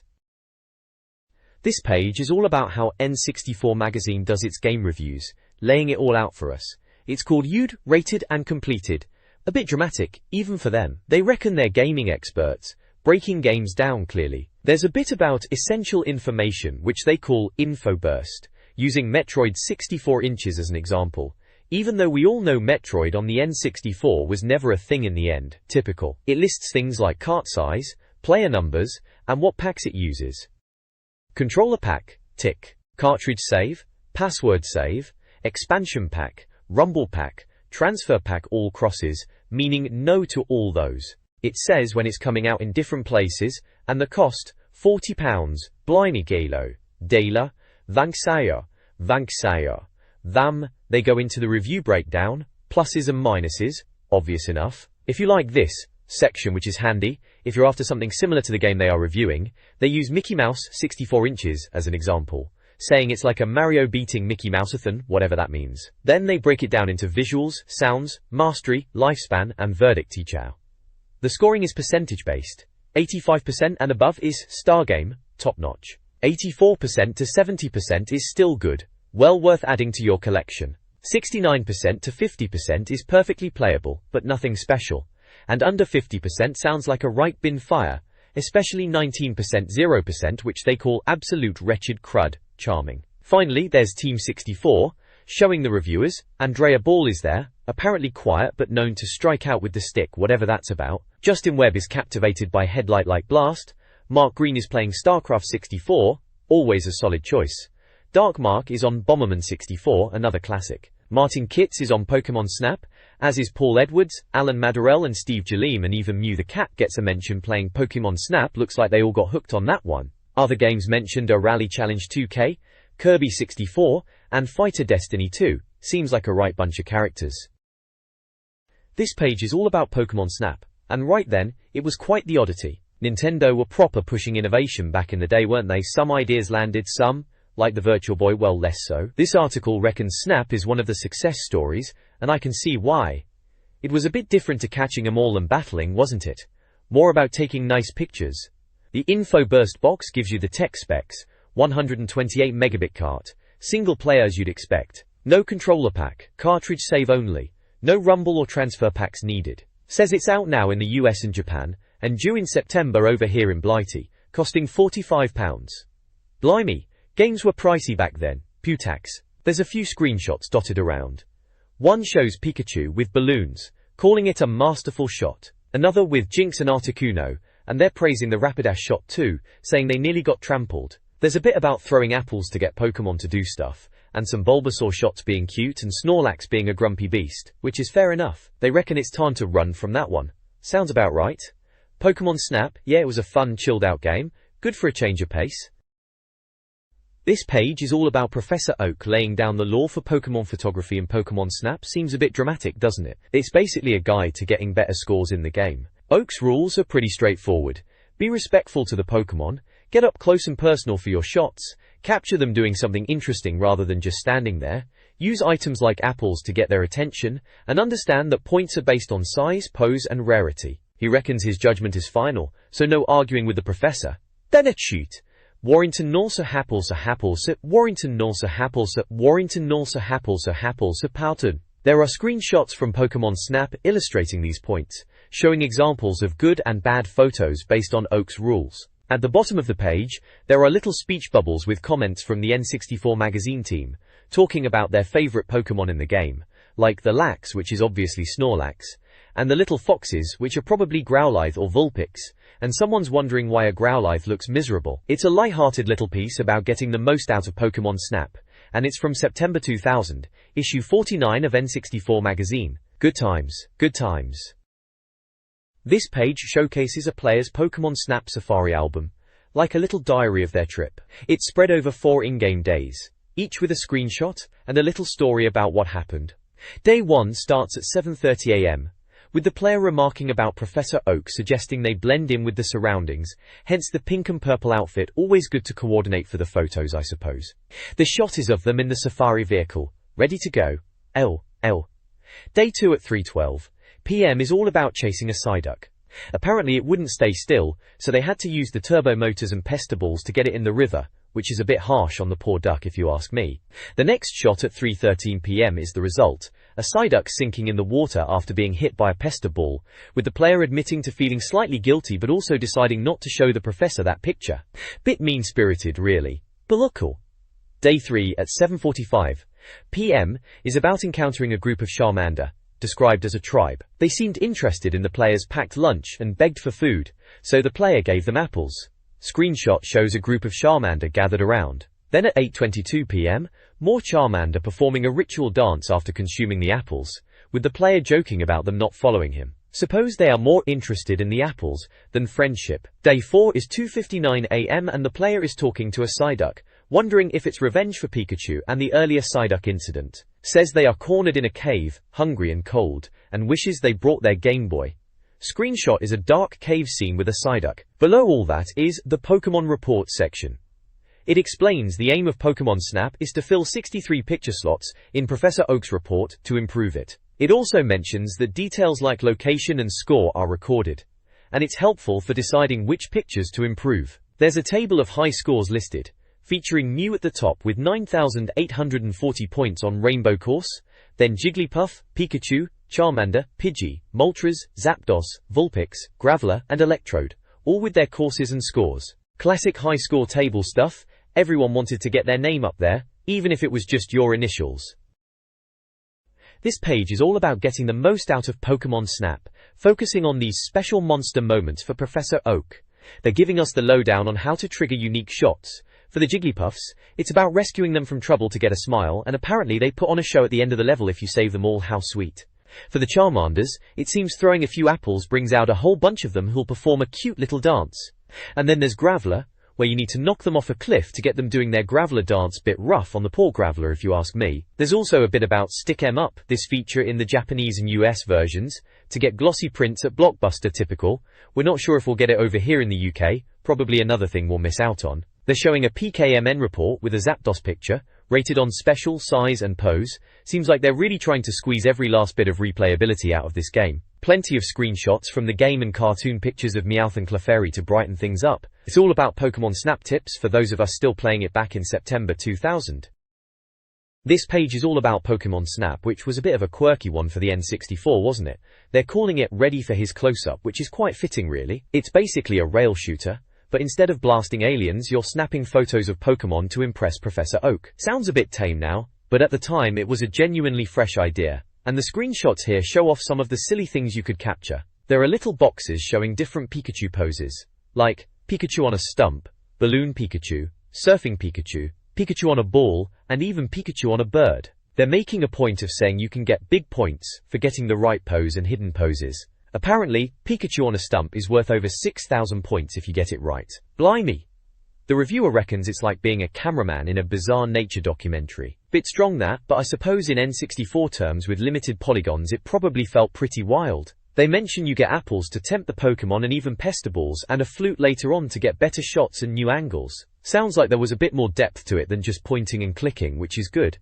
Gitster. It seems like they're quite positive about it, saying it brings the Game Boy RPG world to life in monochrome, which is a slightly odd compliment given the N64 is in color, but I get what they mean. Moving from the handheld to the big telly must have been a treat. They also say it's enjoyable just riding along the tracks and seeing the Pokemon reactions, so it sounds like a fairly relaxing and fun experience, even if it's basically just a glorified on-rails photo-taking simulator. Still, gotta catch 'em all on film, I suppose. This page is about Pokemon Snap. Yeah, I remember that one. I Saw the Signs is the title, and it talks about hidden Pokemon signs in the game. Apparently there are 6 of these signs to find in the normal courses, and once you do, you unlock a final level featuring Mew, the rarest Pokemon. It mentions Mew is shy and puts up a defensive shield when you try to photograph it. Typical, Mew being elusive. Rixer. There's a bit about Muk making obscene gestures at the camera. Cheeky. And Electrode showing off its balancing skills. Wonder what that's all about. They also mention these shape-shifting Bulbasaurs fooling players, which sounds a bit odd. It seems they are giving hints on how to get better photos and find secrets. They have a pluses and minuses section. On the plus side they say it's seriously cute, has great animation, and loads of secrets to search out. Minuses are, most of the monsters aren't here, and you have to rely on the prof's artistic judgment. Yeah, Professor Oak was a bit picky with his photo scores, wasn't he? If you like this, it suggests Pilotwings on the N64, giving it 89%. They describe it as a similarly relaxing flight game with photos and monsters. Pilotwings was alright, quite different from Pokemon Snap though really, apart from the taking photos bit. Waktay. They rate the visuals as an 8, calling it a lovable monster game with gorgeous animation and an awesome cute fest. Sounds get a 7, saying it could use more jungle noises, but the music is pretty good. Mastery is a 6, saying it's above average, even if it won't win any awards for technical genius. Lifespan gets an 8, saying they enjoyed returning after the Japanese version and it will last a while. Finally, the verdict is, Pokemon Snap is just brilliant fun and quite possibly the cutest thing ever created. They call it highly original and great fun to play. They also moan, shame there aren't at least 88 more monsters though. It gets an overall score of 80%. 80% is a solid score, I suppose. Pokemon Snap was a decent game, a bit different, not really like anything else on the N64 at the time, quite relaxing actually for a bit of a change. The next page in N64 Magazine issue 45 is all about Kirby 64, the Crystal Shards. It's got a big title and lots of screenshots showing off the game. They're calling it, Live Out the Life of a Bubblegum Hero. Remember Kirby? That pink blob who could inhale everything? Good times. The article starts with a bit of a recap of what happened in the previous issue, mentioning tomatoes being good for you in real life and in Kirby games, and that he can swallow anything, even cardboard boxes. Classic Kirby really, always eating things. Worry. There are several screenshots with little captions. One mentions Rock Kirby having an attitude problem, and you can drop down to sort out a crustacean. Another one shows a level and says, once rid of the dark matter, your mates are very useful. Dark matter, that's a throwback, isn't it? There's another screenshot with a boss fight, saying the Curbster squares up to a similarly hued boss, and that a checkered block needs a particular power-up. Then there's one about a power-up and dodgy doings, and another about old penguin boys smashing walls. Sounds like typical Kirby gameplay, colorful and a bit bonkers. In the info burst box, it says it's from Nintendo, and the cart size is 128 megabits. It's 1 to 4 players, which is a bit of a laugh for a Kirby game. Not sure how many people you'd get playing Coop Kirby. It says it uses controller pack for save, but not cartridge save, password save, expansion pack, rumble pack or transfer pack. Release dates are listed as now for US and Japan, and September for the UK. Cost is £40, which was probably standard price back then. The main text talks about retro gaming being in season, and mentions Namco Museum and Space Invaders. It says developers worldwide are turning to time-honored heroes to make us feel young again. Apparently Kirby is supposed to be more dapper than other retro revivals. They are calling him a mighty pink thing, and say he shuffles and squidges his way about. They mention his vacuum-like suction power, and that he doesn't have gastric grief, which is a bit of a strange thing to focus on. They end by saying it's a beautiful new English language version, and it's bound to waddle onto the N64. So yeah, pretty standard preview stuff for Kirby 64, making it sound like a good old platformer. This page is all about Kirby 64, the Crystal Shards, smack bang in the N64 arena section. They're calling it Brave New World, going through the 6 worlds you'll be tackling. World 1 is your standard intro affair, mooching around collecting powers. World 2 gets you underwater, with some swimmy bits and icy moves. World 3 is Desert Island time, described as pretty leisurely, with some tricky swimming later on. World 4 is a bit of a mix-up with a minecart ride. Sounds a bit more exciting. World 5 is icy again, good for ice power experimentation, and World 6 is the final world. Something about a boss planet and being entirely different sounds ominous. There are little boxes dotted about highlighting bits of gameplay. One mentions Kirby's chums in a cutscene, another talks about the 3D effect being alright until you move underwater, which, yeah, that 3D could be a bit dodgy back then. They also mention shards in action, and the spark power looking horrific. Honestly, Spark was alright, not sure what they're on about there. Down below it's all about minigames in Jump You Fool Jump. Kirby's riddled with these apparently, but they reckon the main one is this picnic diversion. Looks like you're launching Kirby's at food on a picnic blanket, sounds daft but probably a laugh. They say it's trickier than it looks, and if you mess it up Kirby cries, which is just typical Kirby, isn't it? Drama queen. Finally, there's a bit called You Great Big Puff, you about physics in platformers. They're saying Kirby gets away with more, because he's all rubbery and squishy, can get away with bashing his head, and still squeeze through gaps. Yeah, Kirby's physics have always been a bit lenient, haven't they? But that's part of his charm, innit? Makes it a bit more forgiving than some of those proper tough platformers back in the day. This page showcases some of the bizarre power combinations you could cook up in Kirby 64, the Crystal Shards. Right at the top we've got, I have the power. It's all about mixing and matching abilities in the game. First up is, the refrigerator. Apparently if you swallow ice and electric, Kirby turns into a food-spewing cooler. Sounds about as useful as a chocolate teapot, but hey, it's Kirby. Then there's bow and arrow. Fire and cut gets you flaming arrows, which is a bit more Robin Hood. A classic combo, can't go wrong with a bit of fire and pointy objects. TNT is next, rock and bomb. Mix them and you can chuck explosives. Crouch to avoid the blast, simple enough. Flaming ice cube, ice and fire, makes a useless oddity. They reckon science teachers will be crying. Bit harsh, maybe it's got some hidden charm. Flaming sword uses fire and cut again, making for a devastating power-up. They seem to like this one, calling it very satisfying. Light bulb is bomb and electric. A fairly useful bulb that needs no wires. Illuminating, literally. Fired, Ed. Someone's having a laugh. Electric rock. Electric and rock. Combine them to swing a ball on a chain made of pure energy. Sounds a bit more like it, something actually useful in a fight. Minty. Finally. Flaming Kirby. Fire and electric.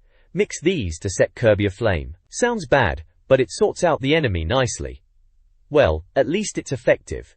Even if it sounds a bit dodgy for poor Kirby. The text underneath goes on about how Kirby's in Ripplestar, dealing with black fuzzy thingies. Dark matter, naturally. It mentions the game is rudimentary 2D platforming and NES-like.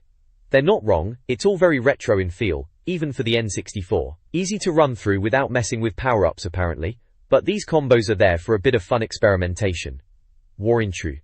There are some captions with the screenshots too. One says, "Right boys, if I have to hold this pose any longer I might just get stuck like this," with some of the characters looking a bit awkward. Another one points out the nice background and black clouds in a level. Down at the bottom, it mentions almost 3D moment for a boss stage, and a comment about Kirby's jump height.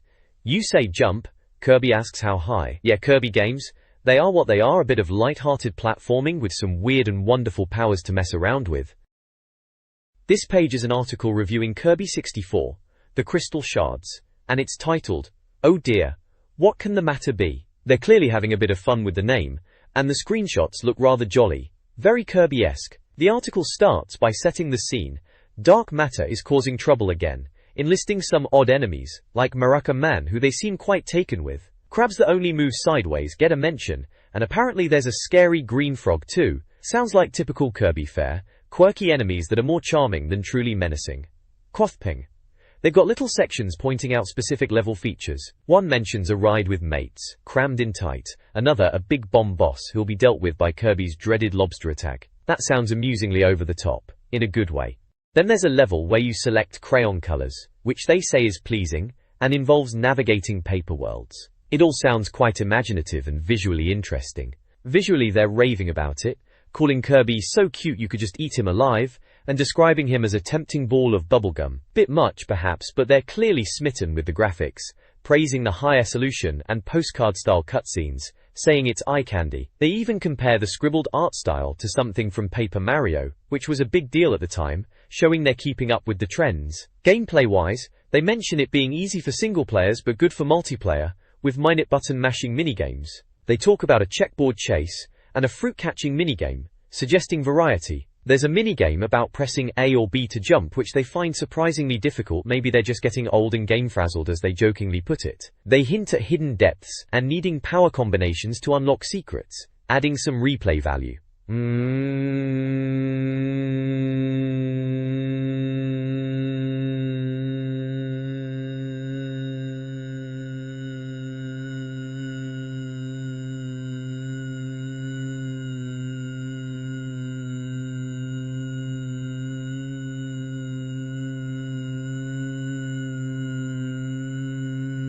Pluses are Kirby finally arriving on the N64 after a wait, hidden depths to explore, superb overall look, and inventive power combos. Minuses? It's a bit too simple for older gamers, apparently lots of levels and bosses are repetitive, and the minigames aren't great. Bit harsh on the minigames if you ask me, they're usually a laugh. Ceciwa, if you like this, points to Yoshi's Story, another Nintendo platformer on the N64, as a similar vibe, praising its inventiveness and humor. Makes sense. Both are colorful and aimed at a slightly younger audience. though still enjoyable for everyone. Scores-wise, visuals get an 8, sounds a 7, good tunes but lacking sound effects apparently. Mastery gets a 6 because of no analog control which they moan about, and lifespan a 6 too, saying extra bits don't make it last as long as it should. Overall verdict is 72%, saying 2D platforming has reached its peak with Kirby and Yoshi's Story, but future efforts might be numbingly simple and repetitive. Bit dramatic, aren't they? It's Kirby, it's meant to be fun and accessible, not some hardcore challenge. Still, 72% is decent enough, and it sounds like a pleasant enough game for a bit of light-hearted platforming. This page is from the Import Arena section, and it's all about StarCraft 64. They're having a look at this conversion of the PC strategy behemoth on the N64. Right off the bat, they're saying Blizzard could have done a better job tailoring it for the console, implying it's a bit of a lazy port of a 2-year-old PC game. They're giving a quick rundown of the 3 races: Terran, Zerg and Protoss.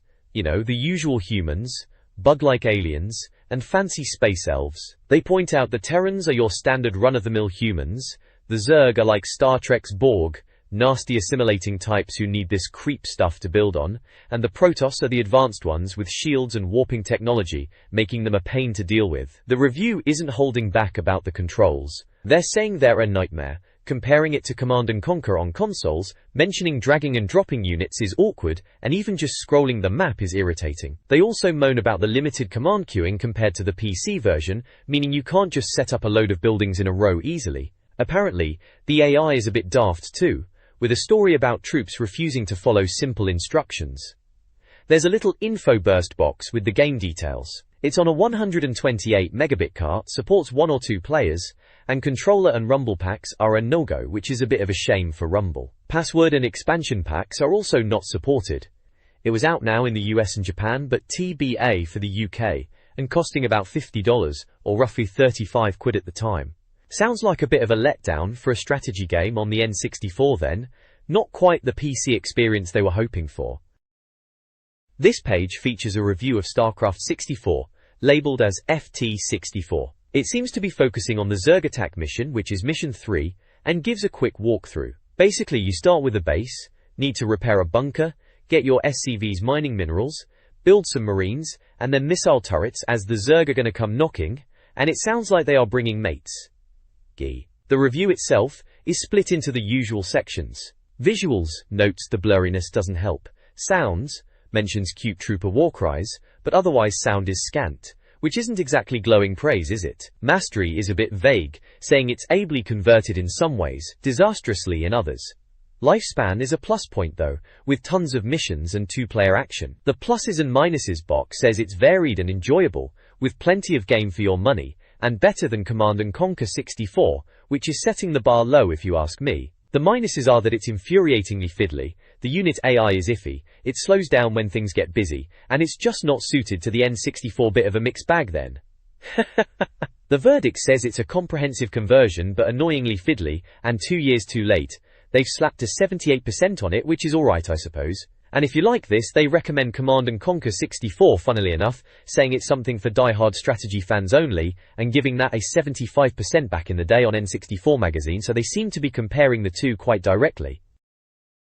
This page is all about Fighter Destiny 2, sequel to the N64 launch title. Right, so it's called Fighter Destiny 2, but apparently, they dropped the N60S for bizarre copyright reasons, which sounds about right for this industry sometimes. The info burst box tells you the basics.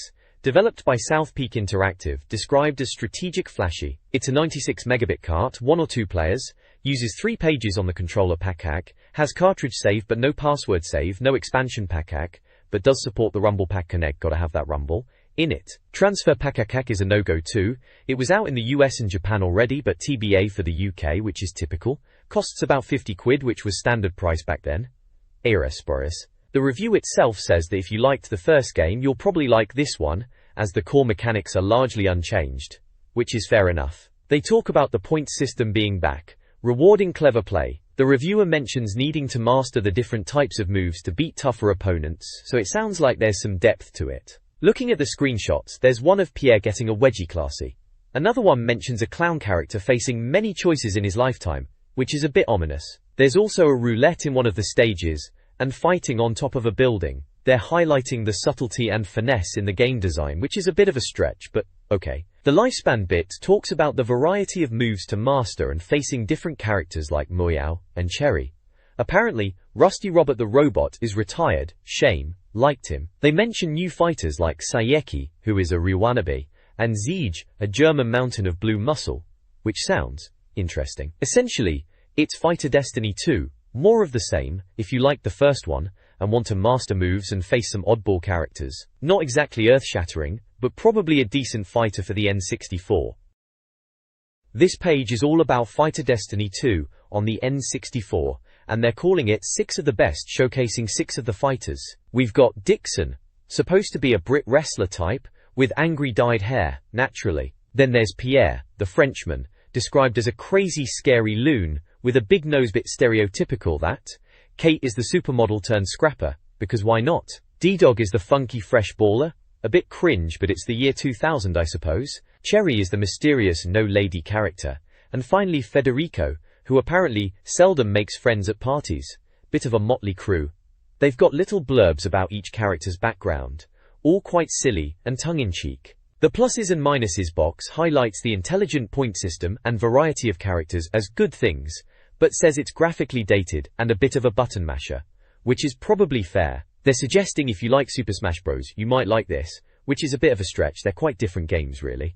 Heta. Visually they say it's flashy but could be cleaner, and the sounds are similar to the first game, Japanese-style synth epics. Mastery and lifespan are both rated positively, saying the points system is good and single player is worth replaying due to character training. The verdict is a solid 85%, calling it a rehash but still the best fighter on the N64, apart from Smash Bros of course, which is always the elephant in the room when talking about N64 fighters, isn't it? They mention a training mode where you learn moves from a master, which sounds like they're trying to add some depth. Overall, seems like a decent fighter for the N64 if you're not already playing Smash Bros.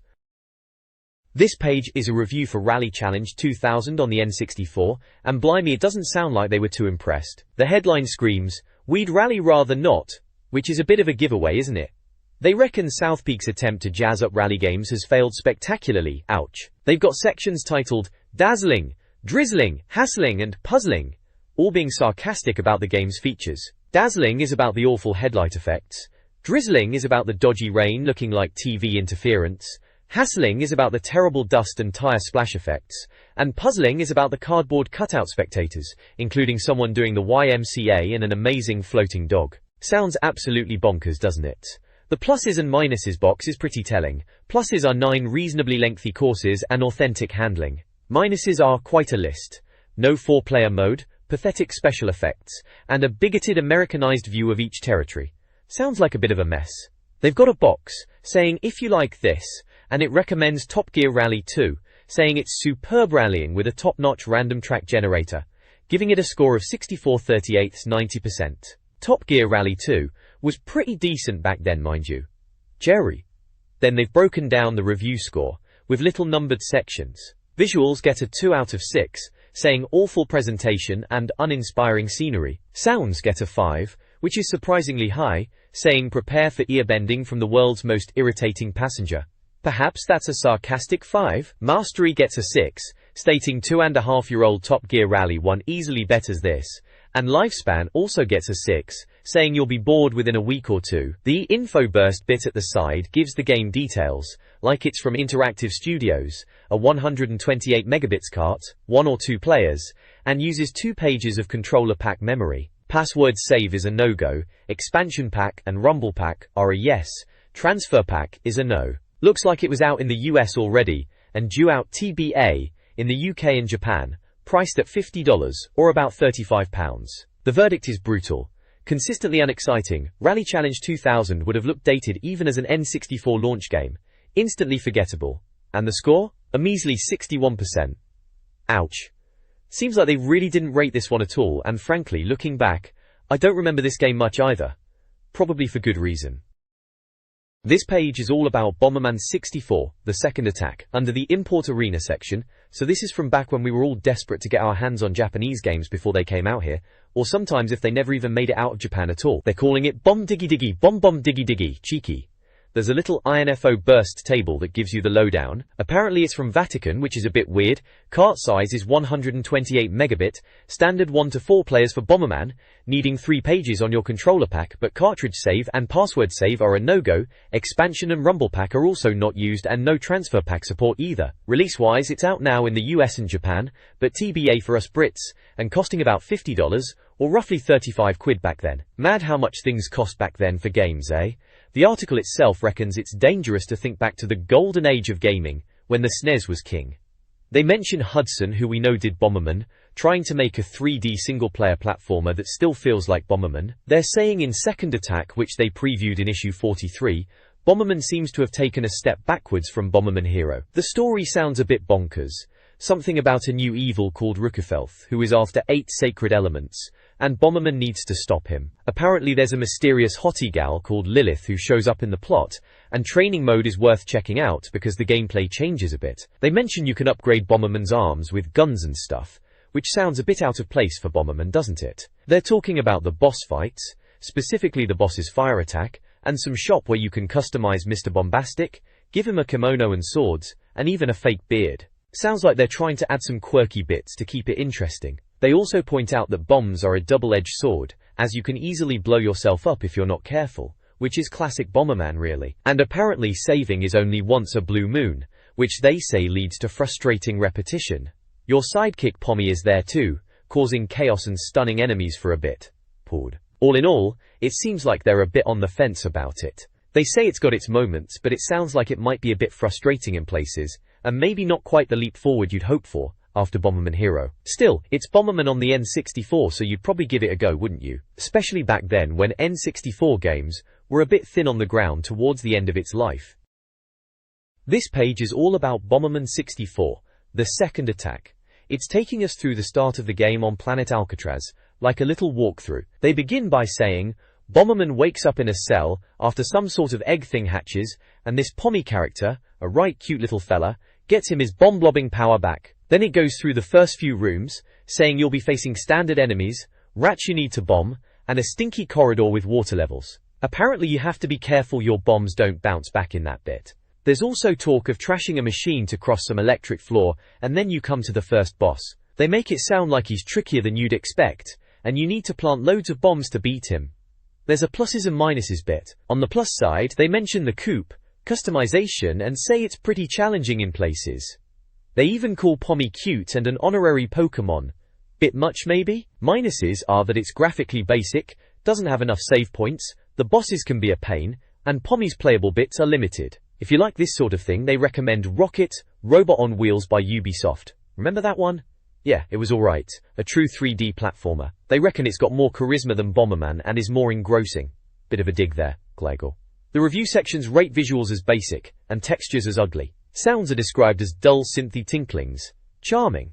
They say there's a fair amount of depth and coupe is good, but it doesn't really push the N64. Lifespan is frustrating.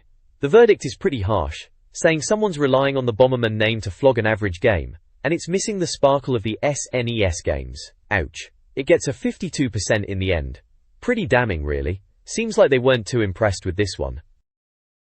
This page is the Club 64 section, right at the front of the magazine, like a contents page but a bit more than that. It's all about helping you get the most out of your N64, which was the point of the magazine, wasn't it? This month's top guide is Perfect Dark. Rightly so. Perfect Dark was a massive deal back then, everyone was buzzing for it after GoldenEye. Joanna Dark is plastered all over the page, looking very serious with her gun, as you'd expect. It looks like they've got the usual sections, the mailbox for readers' letters, tips extra for cheats and stuff, Dr. Kit's Game Clinic, which was always a bit of a laugh, someone asking daft questions about games. Then there's Game On, about exercising your gaming muscles, not sure what that's about, probably some fitness tips for gamers, sounds a bit naff now. I'm the Best is some sort of boasting competition, I suppose. The Skill Millennium Club ranks players based on bronze, silver, gold and platinum status, a bit of showing off for the hardcore players. Directory is the game review section, and back issues and subscriptions if you missed an issue or wanted to subscribe. There's a little N64 logo, and the page number is 67, and it says September 2000 at the bottom. Good times, eh? Perfect Dark was the game everyone was talking about that month, no doubt. This page is the Club 64 mailbox page, the reader's letters section, always a good place to see what folks were thinking back in the day. The star letter is from someone called Danny Parr in London, writing in about an article in the Daily Record about gorillas playing Donkey Kong. He's getting deja vu, reckons someone wrote about toddlers playing GoldenEye all the time. GoldenEye and Donkey Kong were of course massive games, everyone was playing them back then. Ta ta ta ta ta ta ta ta ta. Ta ta ta ta ta ta ta ta ta ta ta ta ta ta ta ta ta. Then there's a letter about someone called Dogs Pups, who got a GB camera for their birthday to scan stuff into Perfect Dark. Remember Perfect Dark's scanner? Bit of a gimmick really, but kinda cool at the time. He's moaning that the scan feature's been cancelled, making his camera obsolete. Bit dramatic, mate. War. In the correction corner, they're clearing up some confusion about Pokemon. Someone called Sam Manwaring sent in a Dratini picture, but they said it was Dragonair. Classic N64 mag banter, they were always having a laugh at their own mistakes. There's some funny comments back and forth, about Pokemon looking similar. Ah, Pokemon, everyone was mad for it at the time, wasn't really my thing though, bit young for me. Ah. Next, someone called Mario Refi is correcting them, saying Mario's brother is Luigi. Duh. And someone else is pointing out a mistake in the Mario Tennis Future look, about Yoshi being a lost dinosaur. They say the picture clearly shows Yoshi. These magazines were always getting things slightly wrong, you had to take it with a pinch of salt. Mario Tennis on the N64 was brilliant though, proper fun with your mates. Another correction, this time about Turok 3. They said Joshua Fireseed was in 2 of the greatest shoot-em-ups, but someone's pointing out the original Turok was called Talset, a red Indian, and the star of the first game was Joshua. Turok, now that was a proper dinosaur shooter, a bit gory for some maybe, but looked amazing back then. There's a races puzzle, bit of maths thing. Looks like you've got to work out kart race scores for Mario, Luigi, Browser, Pooch, Frog, Dario, KD and Joshi. Bit of filler to keep you occupied I suppose. Aye. Then another letter, this time about Mario and maths exams. Apparently exam questions were mentioning Mario and Luigi, which someone found outrageous. Bit of a silly complaint really, it's just a bit of fun. Finally, there's a rare game section, someone writing in about seeing pics of a rare first-person shooter for PS2. They're reassuring readers that Rare aren't developing for PS2 but 2 former members are. Rare were the kings of the N64, weren't they? GoldenEye, Perfect Dark, Banjo-Kazooie, Diddy Kong Racing, they made some absolute classics. Always exciting to see what they were up to next.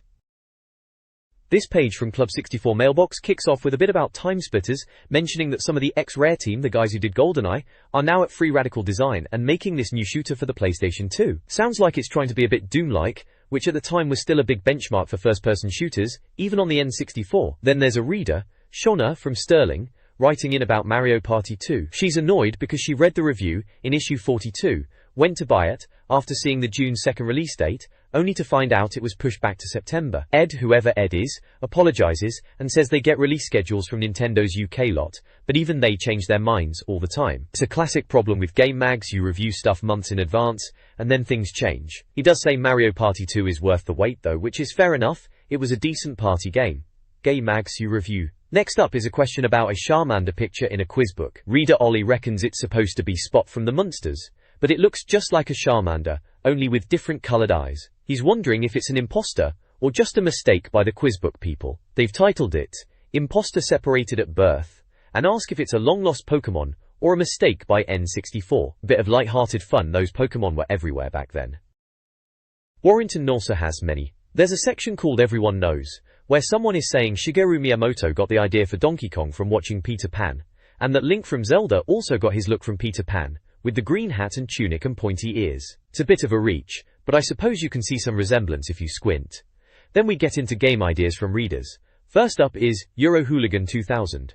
This Martin Taylor from Milton Keynes describes a game where you're a football hooligan at Euro 2000, England versus Germany in Charleroi. Sounds like a cross between Grand Theft Auto and Duke Nukem. You get points for causing trouble, lose points if arrested, and there are mini-games like lobbing coins at players. Ed's reply is pretty sarcastic, saying even though he thinks it's ironic, maybe if thugs vented their frustrations in a game, they wouldn't do it for real. Probably a bit too close to the bone for Nintendo's family image. Next game idea is Talk Show 64, from Colin Dodd. You're managing a TV talk show, choosing guests to get good ratings. He mentions Michael Parkinson and Jerry Springer as examples of guests. If you do well, you get to own your own TV channel. Sounds a bit Dartaku. Odd, but maybe someone would be into it. Warrington also has me. Finally, there's Football Fan Fisticuffs, which is literally just a game about football hooligans fighting. Ed's response is, well, no thankfully. Pretty much sums it up. At the bottom, they are asking for more game ideas from readers, saying if you're overflowing with game creating juices, send your ideas in. Good old reader submissions pages, always a bit of a mixed bag but can be entertaining. This page is a right laugh. It's the letters page and the So Tell Me This Q&A section from Club 64. Reading through the letters, you've got your usual mix of reader comments. Someone is threatening to use a gamma ray on Darkmark, whoever that is, and another one's comparing Zelda to Peter Pan, which is a bit of a stretch, but alright. There's the usual Pokemon love-in, and someone getting a bit personal and calling someone ugly. Typical letter page banter really. Ed, the editor, is doing his usual pithy replies, not giving much away. Then you've got the So Tell Me This section, where readers are asking the important questions. First up, the 6-4DD. Always the elephant in the room, wasn't it? They're still saying it's coming, but ages late. Then there's questions about ISS Millennium. Konami always did good footy games. Resident Evil 0 getting FMV sequences, which was a big deal back then, and the classic question of why Pokemon takes ages to get to Europe after Japan, pale conversion, licensing, all that faff. Someone's asking about Star Wars.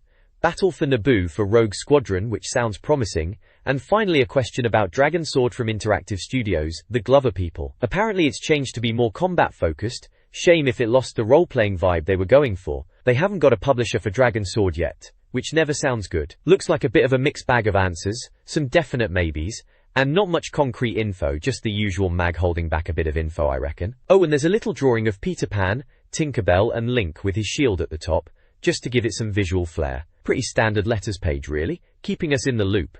Or trying to at least. This page is the board, which is all about readers' submissions, you know, fan art and that sort of thing.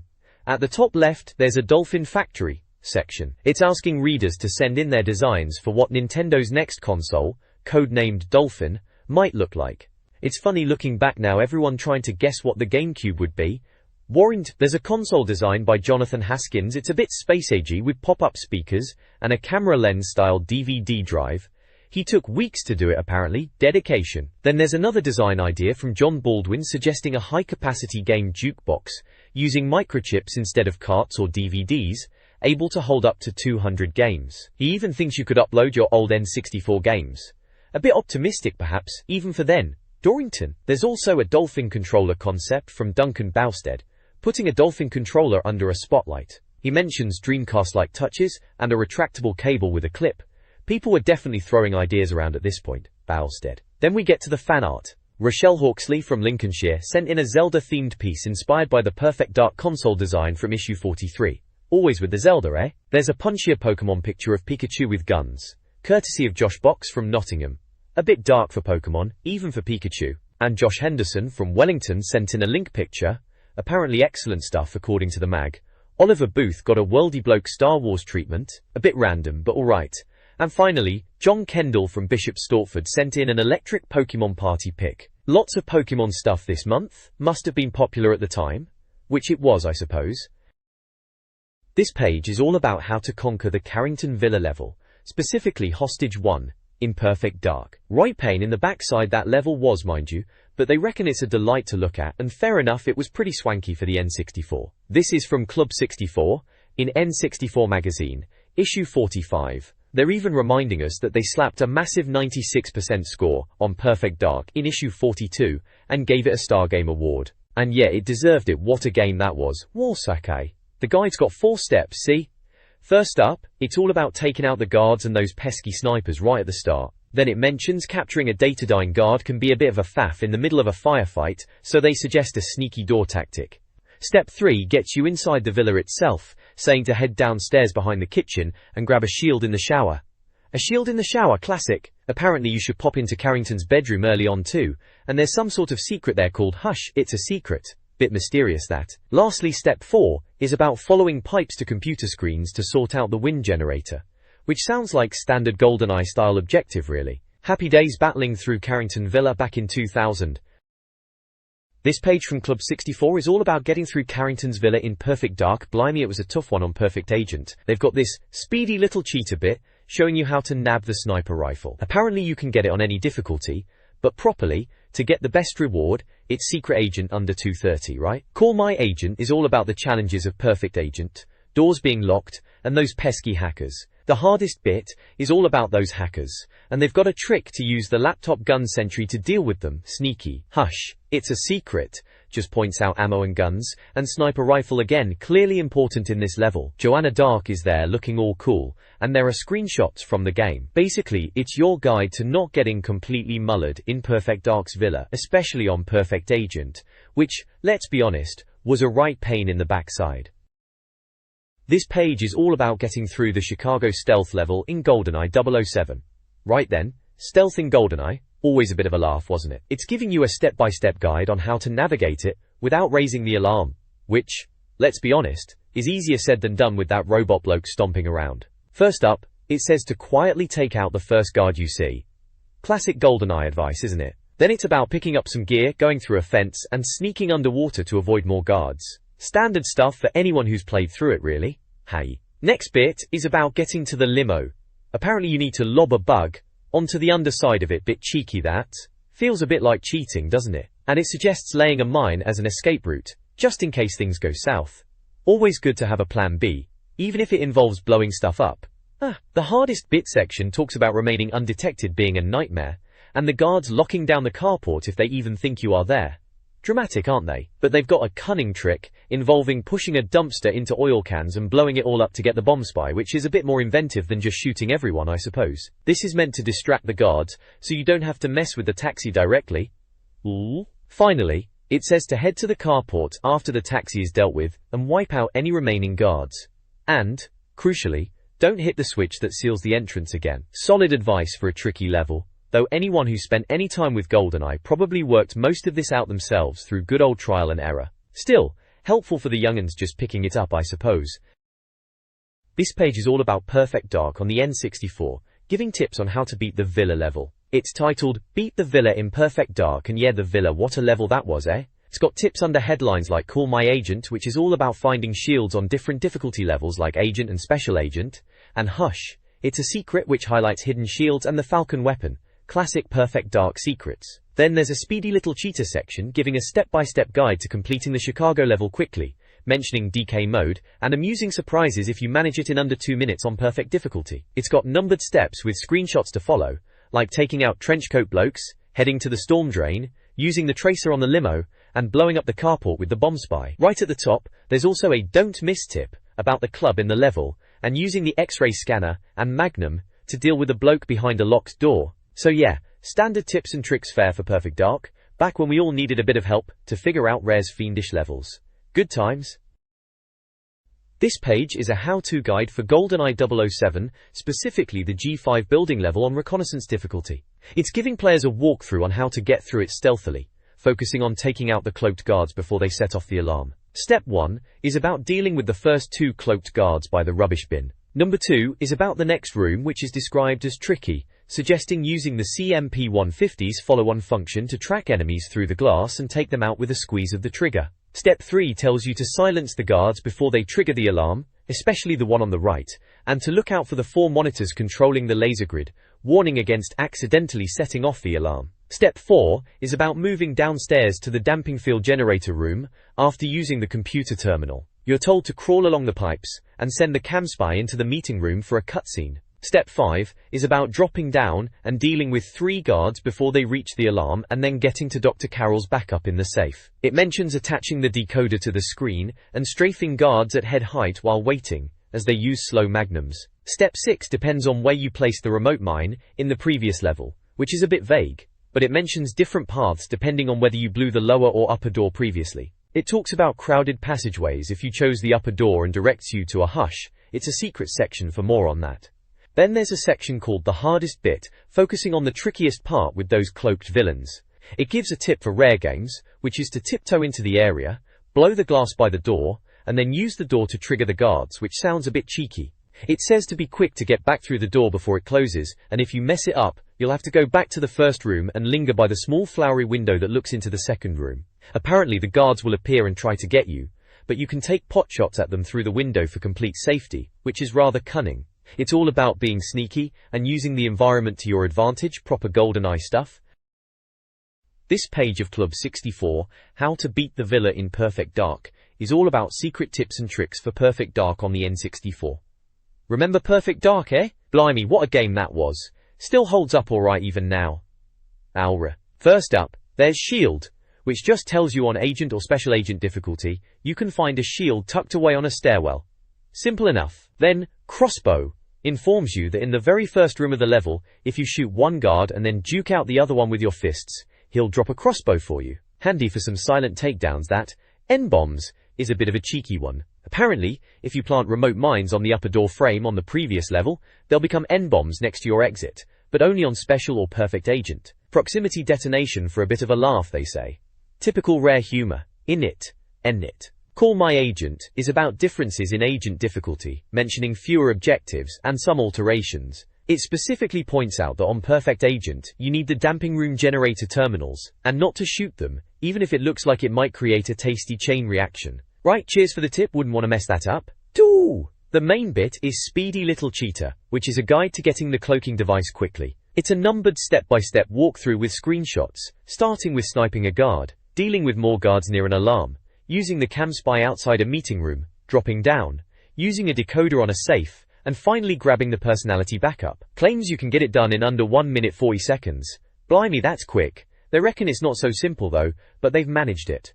Wicked. There's also a don't miss box pointing out that the opening set piece is a real beauty, and mentions something stuffed inside the G5 safe, calling it Rare's sense of humor.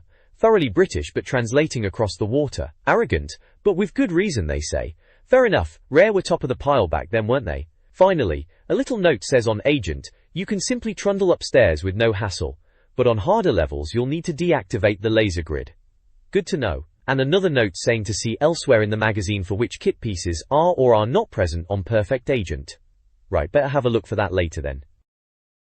This page is showing a guide for Area 51 on the N64. It's called Area 51, Infiltration. Right then, so this is back when we needed magazines to tell us how to get past bits in games, can you believe it? It's a level walkthrough, showing you how to sneak through and deal with the guards and those pesky autoguns. Step 1 is about waiting for the first guard to pass and then popping out to shoot the autoguns when they stop firing, pretty standard stuff for stealth games back then. Number 2 is about breaking through a fence, chucking grenades naturally to clear mines around a helipad, and then finding a crawl space. It mentions robot interceptors, which were a bit of a pain in this game if I recall. Step 3 is about heading down a tunnel, taking out more guards and grabbing the interceptors by the hoverbike. Always good to have a vehicle. Step 4 is all about using the hoverbike to get back to the main gate, which they reckon is the quickest and most fun way. Can't argue with that, N64 hoverbikes were always a laugh. Then we get to the hardest bit, sentry guns. Ah, sentry guns, you gotta love 'em. Light sarcasm there, I see what they did. They explain the knack is not to approach them head-on like you would a normal enemy. Sidestepping along the wall and taking pot shots with the Falcon is the way to go apparently. Patience is key, they say. Good advice, sentry guns could be right sods. Ranky you. Step 5 is about heading down in a lift and using the dragon, another weapon in the game. Good for longer range, they say, and watching out for grenades. Step 6 is about reaching the final section, going around the walkway, dealing with more guards, and then dropping into another lift. Seems like a fair bit of sneaking and shooting in this level. Area 51 was alright, a bit frantic at times, especially those sentry guns. This page has got some top tips for Perfect Dark, specifically for beating the Villa level it seems. Right at the top, Call My Agent section is talking about how the difficulty affects things. On Agent mode, apparently you don't even need to bother with some antenna bit, making it easier. But on Special or Perfect Agent, they reckon escaping the radar room is a pain with lasers and all that, so you have to be sneaky. Then there's Speedy Little Cheater, which sounds like a walkthrough for getting through a level fast. They're saying if you complete Area 51 on any difficulty, and then beat this level on Special Agent in under 5 minutes, you get a hotshot buddy, which is nice. It's a 6-step guide, starting with just nicking the guns as usual, then not shooting tower guards from afar, but getting close instead. Next, chucking a grenade on the helipad while running down a tunnel, then lowering an antenna before engaging some comms rider bloke. After that, dodging an interceptor through a fence break and taking out a lift key fella. Finally, running for a lift, using cover, and shooting everyone. Sounds like a typical bit of sneaky, shooty action that Perfect Dark was all about. Boy, under hush, it's a secret They're on about a guard you find after attaching the comms rider. Apparently, he's wearing a tasty brown and white bodysuit. Bit weird, but alright, and he's carrying a pair of mag secs. So, it's a reward for doing that bit, I suppose. Finally, in a don't miss us box, they're raving about the hoverbike in Perfect Dark, saying if the graphics and scale weren't enough, the hoverbike might impress you. They even compare it to nabbing a tank in its predecessor, but reckon the hoverbike's gravity glide and speed are even better. Bit of a bold claim, but the hoverbike was pretty slick, I'll give them that. They're saying Rare certainly pushed the N64 graphics with it, and they probably weren't wrong, looked pretty good back then. This page is all about tips and cheats. Tips EXT it's called, cheeky. We're kicking off with Xena, Warrior Princess. Crikey, who remembers that? It was alright I suppose, a bit clunky even for the N64 era, but it had Xena and Gabrielle doing their thing. Here we've got a load of cheat codes to mess about with, like making fighters invisible, which could be a laugh, or getting Despair in a bunny costume, which sounds just plain daft. There's also polygon fighters, purple noses, small fighters, snow, reduced damage, no damage, and something called Titan Quest. Sounds like enough to keep you busy if you were really into Xena bashing 7 bells out of blokes. Cool. Then we're on to Lego Racers. Now that was a proper bit of fun. Proper car racer that was, even if it wasn't Mario Kart. Loads of cheat names to type in when you're making your license in build mode to unlock all sorts. Faster game, grapple power-ups only, maintain speed off track, mine power-ups only, no chassis or bricks, no driver, no wheels, max power-ups, reverse Rocket City run track, rocket car, shooter power-ups only, turbo mode, turbo power-ups only, and disable all cheats. Blimey, that's a lot of options for customizing your brick racing experience. Looking at the screenshot, it's got that classic Lego charm, chunky and colourful, brings back memories of messing about with the actual bricks, but this time on the telly. Good times. This page is all about cheat codes, mainly for NBA Courtside 2, and a bit about 1080 snowboarding. It's typical stuff you'd see back then in mags. For NBA Courtside 2, they've got codes to make players tiny, or have massive heads, that sort of thing.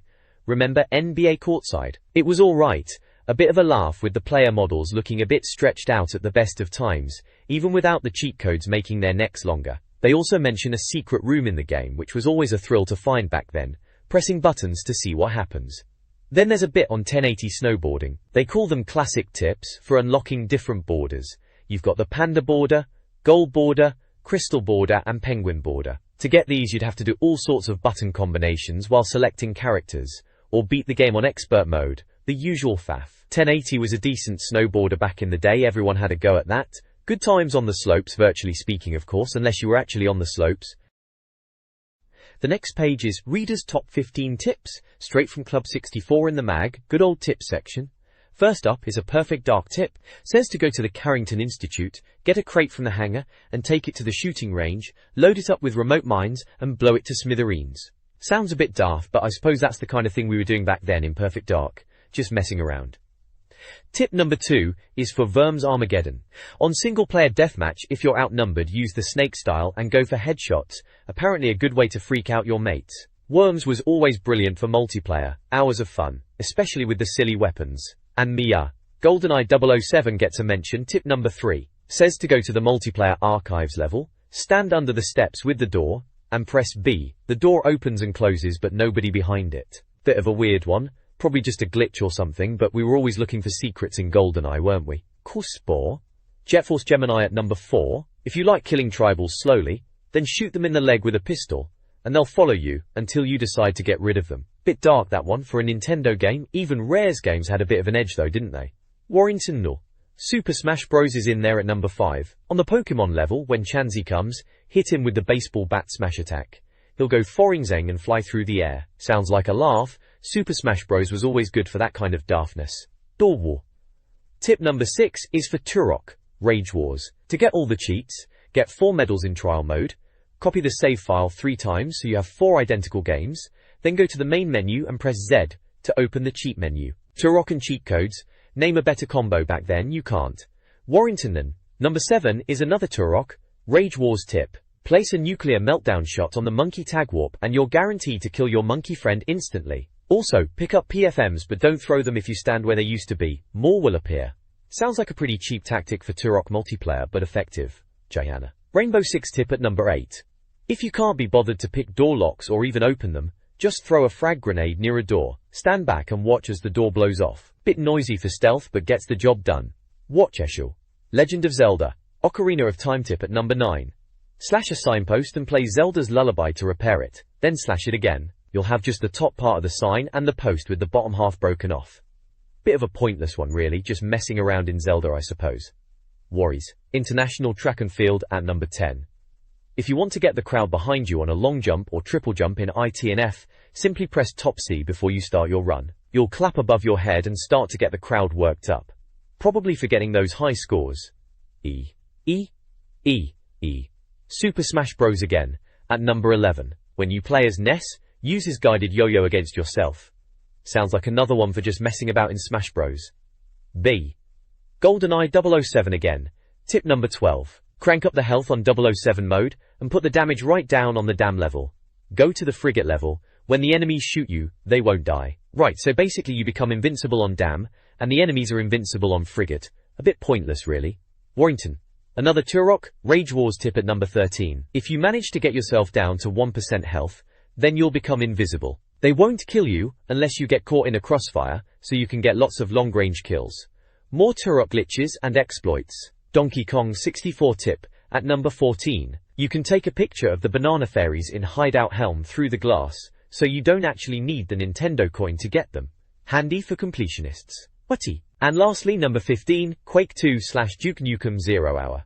If you know you are about to be killed in a multiplayer game, change weapon to your blaster or fists, so when you are killed you don't leave behind a gun for your killer to pick up. Proper sneaky multiplayer tip that one, bit petty but effective. Bahasmo. At the bottom there's a form to send in your own tips. Says here's my top tip, with spaces for game name and your tip, plus name, address and postcode to send it in. They were still doing postal tips back then. Imagine that now. Says if you get the coveted tip of the month slot you'll get something extra special, and they'd send a Mirage joypad for the best tip, and a snazzy N64 pin badge. Those were the days.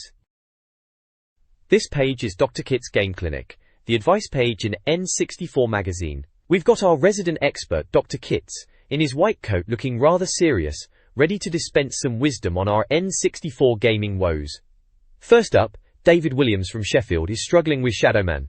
He's beaten Legion but got a bad ending and wants to know how to get the good one. Dr. Kits, in his usual dry style, points out the irony that the good ending is actually disappointing, and suggests trying to lose to Legion for a more interesting experience. Classic acclaim, eh? Naughty indeed. Next, Scott Warren from Staffs is stuck on South Park Episode 3 Level 4 The Core Room can't blow it up. Scott's after a solution, bless him. Kills.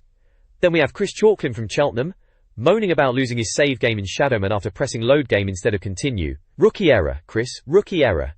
Dr. Kits gives some fairly standard advice about controller power whacks and the perils of third-party ones, suggesting a refund if his save is gone. Solid advice in 2000 when those things were a bit dodgy. Mark Cox from Skipton is after a star in the Hazy Maze Cave, in Super Mario 64 The Rolling Rocks one. Dr. Kits gives a decent walkthrough, mentioning top-C camera angles and off-the-wall kicks proper N64 platforming stuff. Joe Higgins from Gayton is having trouble with Rocket, Robot on Wheels. He's stuck on the paint misbehaving level and can't get past a guard in Imperial Guard colors. This is a bit of a strange one, as Imperial Guard colors isn't exactly a common gaming term. Dr. Kits gives a rather bizarre solution involving dunking yourself in yellow and then blue water to change color and become more attractive to the guard. Right then, Dr. Kits. A bit left field, even for him. Nor solving guard. Finally, there's a call to action for gamers with queries to write in to Dr. Kits at the N64 Magazine address in Bath. So if you had a problem with your N64 back in the day, this was the place to go. For slightly odd advice from Dr. Kits. This page in N64 Magazine is all about Game On challenges, you know, those little tests they used to put in to try and push your skills, or sometimes just for a laugh. They start off with some guff about alchemists and gold bullets, typical magazine intro stuff. Then it gets into the actual challenges themselves, starting with Super Smash Bros. And a challenge called Reflect and Fire. This one's a co-op thing for 2 players using Fox on his home stage. One player shoots, the other reflects. It's from a reader called Sam Manwaring. They've even got medals for how many reflects you can pull off, from 5 up to 15, a bit of a laugh really. But Smash Bros was always good for a bit of messing about. Next up is Turok, Rage Wars, with a challenge named Starship Troopers. This one's for 4 players and it sounds properly chaotic. You've got normal Turok or add-on characters taking on mites, and you can only use the acid attack. Cheeky. This one's from Martin Holland. Again, medals are for frags, up to 16. Turok. Rage Wars multiplayer was a bit mental, wasn't it? Acid attacks only sounds like a proper mess. Then there's Jet Force Gemini with Hail to the King, baby. This one's a King of the Hill style multiplayer game. Strongest player becomes the king and sits at the top, while others try to take them out using only cluster grenades. Sounds a bit one-sided for the king if you ask me, but there you go. This is from Jeffrey Benton. Medals are for kills the king manages to get before being toppled. Jet Force Gemini multiplayer was underrated actually, especially the weapons.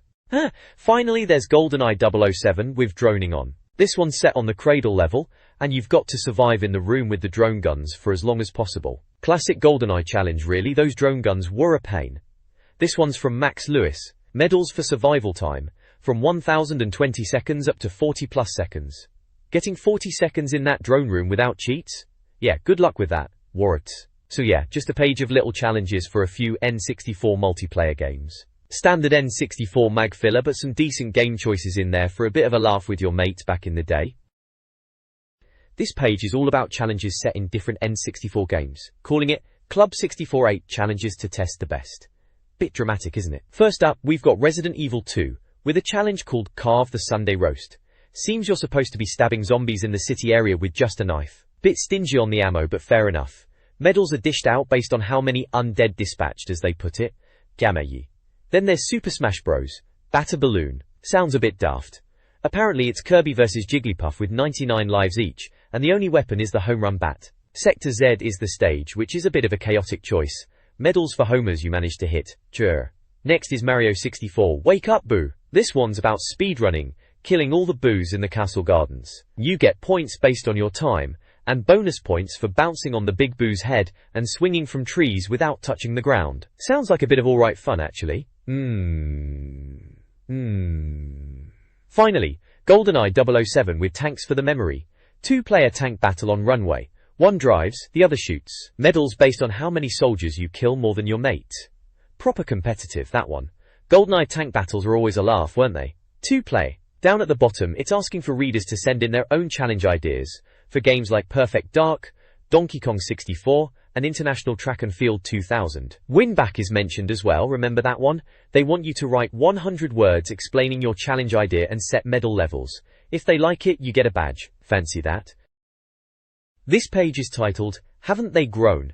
And is all about the evolution of Nintendo's most famous characters, penned by Mark Green. It's a humorous look at Nintendo's characters aging, or not aging perhaps. There are some funny fake ID cards for Mario, a Nintendo Tree University student card, and a Nintendo Rail photo card, which is quite amusing. There's also a picture of Donkey Kong in a car, looking a bit like he's showing off his motor, and a snapshot of baby versions of Mario, Luigi and Princess Peach, which is rather cute. The article talks about the anniversary of Donkey Kong, the arcade game that started it all, and how Mario, Peach and Donkey Kong are all celebrating their birth from that very game. Apparently they've been rummaging through the Nintendo archives and found some early sketches and 3D renders of these characters, hinting at some potentially embarrassing early designs, which sounds like it could be a right laugh to see what they unearthed.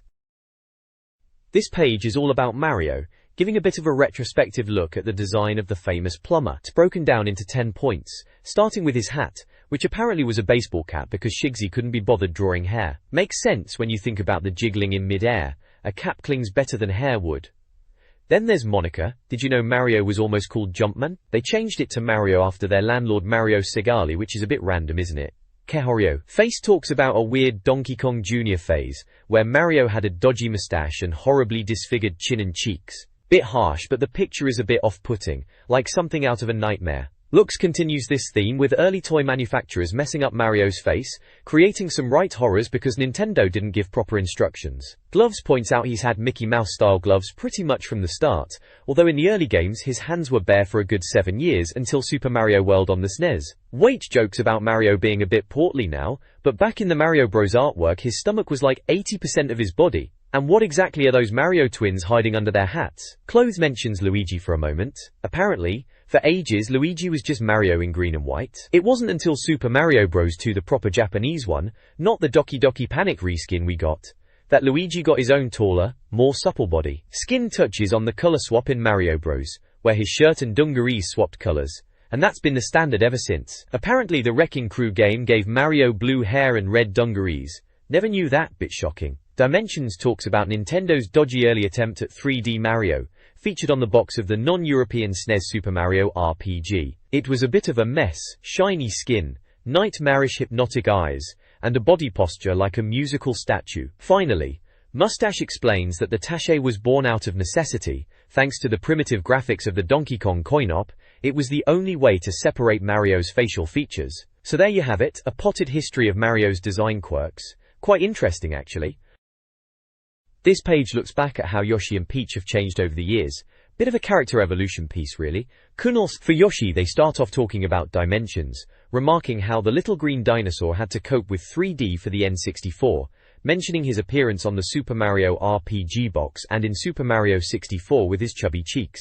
Then it's on to size, mentioning his brief appearance in Super Mario World and Tetris Attack, calling him Baby Yoshi and talking about how cute and chubby he is. Bulka. Shape gets a mention next, highlighting the drastic changes Yoshis have gone through, like morphing into helicopters and tanks in Yoshi's Island. They point out his bulging eyes are still a giveaway though. Color is next, remembering when Yoshis were only green in Yoshi's Island, but then reminding us of the rainbow of colors in Super Mario World, although they do jokingly say only the green one is actually called Yoshi, the rest are just Yoshis. Shoes are up next, noting how Yoshi's footwear has changed, starting black, then brown, and finally red boots in Yoshi's story. Hands are last for Yoshi, a bit of a laugh about how Super Mario World Yoshi had no paws, just those brown saddle bits, and how he managed to drive in Mario Kart was a mystery, but now he's properly fingered in later games apparently. Moving on to Peach, they start with Monica, going back to Pauline in Donkey Kong as the template for Peach, with her pink dress and red hair, and mentioning how Mario and Pauline were like Olive Oyl and Popeye back then. Quite a deep dive. Monica 2 is about her name change from Daisy to Peach, then becoming Peach in Super Mario 64, and confirming her surname is still Toadstool.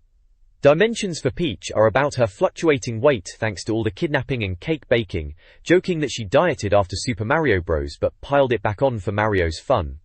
With numbers blimey, they are digging out the obscure references. Dress is next, saying she hasn't changed her clothes since 1982 like Mario, pointing out the pink dress, crown with red and blue pearls, and the blue orb on her chest are all still there, with a slight dig at the miniskirt in Mario Golf. Finally, shape for Peach, and they reckon she suffered in the transition to 3D on the Super Mario RPG box, with gigantic and disturbingly vacant eyes, no nose and hair styled by Wall's Ice Cream Company.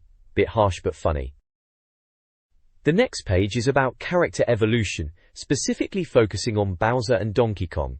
For Bowser they've got 5 points. Firstly, spikes, pointing out he's largely unchanged since the beginning, still rocking the spiky shell, arm buckles, and those shiny teeth. They reckon Shigs must have added the mane and eyebrows after seeing bald-headed Bowser MK1 cheeky. Secondly, shape is about baby Bowser being surprisingly cute in Yoshi's Island with his little ponytail and 2 teeth. Monica is number 3, covering the name changes between King Koopa and King Bowser, clarifying that both are correct and his full title is King Bowser Koopa of the Mushroom Kingdom. Number 4 is Dimensions, mentioning the improved 3D rendering from Super Mario RPG, and the slightly dodgy eyebrows, joking about Jelly and Lord alone knowing what those growths are. Finally for Bowser, number 5 is Tail, noting the evolution of his tail from the tiny NES version to the longer, more integral tail in Super Mario 64. Moving on to Donkey Kong, again 5 points. Firstly, Expression talks about Donkey Kong's transition from the coin-op days to a more bear-like look in Donkey Kong Country, becoming happier after sorting things out with Mario, referencing his grin in NES Tetris. A bit of an odd comparison that. Number 2 is Tai, highlighting the surprise move of Nintendo entrusting Rare with the redesign for Donkey Kong Country on the SNES. They mention the Elvis-like hair, red tie, and sadly, the loss of his pearly white teeth. Number 3 is Pose, explaining Shigsy originally designed Donkey Kong as a funny hang-loose kind of guy, with a nice line in toothy grins. Apparently, the name Donkey Kong came about because Miyamoto thought donkey meant stubborn in English. Number 4 for DK is Shape, noting Rare tinkering with DK to create family members like Kiddy Kong, Swanky Kong, and Dixie Kong, whilst Tiny Kong replaced Dixie in Donkey Kong 64, poor lass. Lastly, number 5 is Age, stating the common assumption that the Donkey Kong from the 80s was retired and became Cranky Kong, with the current Donkey Kong being Donkey Kong Jr. So there you have it, a bit of a character study on Bowser and Donkey Kong's glow-ups through the years. This page is a classic coming soon, spread from N64 Magazine. Right in your face is Turok 3, Shadow of Oblivion. They're really pushing it with taglines like, bigger guns, badder bosses, bloodier battles. Sounds like they're trying to ramp up the edginess, probably in response to games on that PlayStation thing. It's being billed as the world's first review, which was always a big deal back then, getting the scoop on these games before anyone else. Turok was always a bit of a guilty pleasure, wasn't it? Dinosaurs and guns, what's not to like, even if it was a bit clunky compared to GoldenEye. Then at the bottom there's a PLS for Mario Tennis. Seems like they're having a look at Mario and his mates on the court, and digging into how the Japanese version plays. Mario Tennis was always good fun, proper arcade-style tennis with all the Nintendo crew. Bit different from the usual gritty shooters and platformers, wasn't it? Good for a laugh with mates after a few cans of hooch. It's all branded with the N64 Magazine logo, calling itself the UK's best-selling independent, which they always did, bless them. Standard stuff for a hype page, to get you excited for the next issue. This page, right then, we've got issue 46, blimey, they are rattling through them, aren't they? Looks like the main thrust of this issue is Perfect Dark, they're calling it Tipped, and it's a 6-page guide to the combat challenges. Probably useful if you're stuck on those, they can be a bit of a bugger.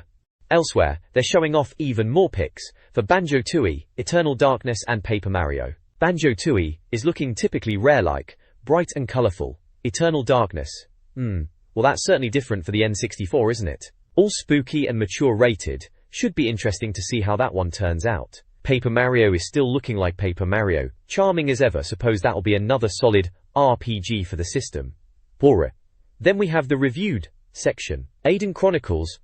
Remember seeing ads for that. F1 Racing Championship, can't keep up with all these racing games, to be honest. Duck Dodgers. That's based on the cartoon, isn't it? Might be alright for a bit of a laugh.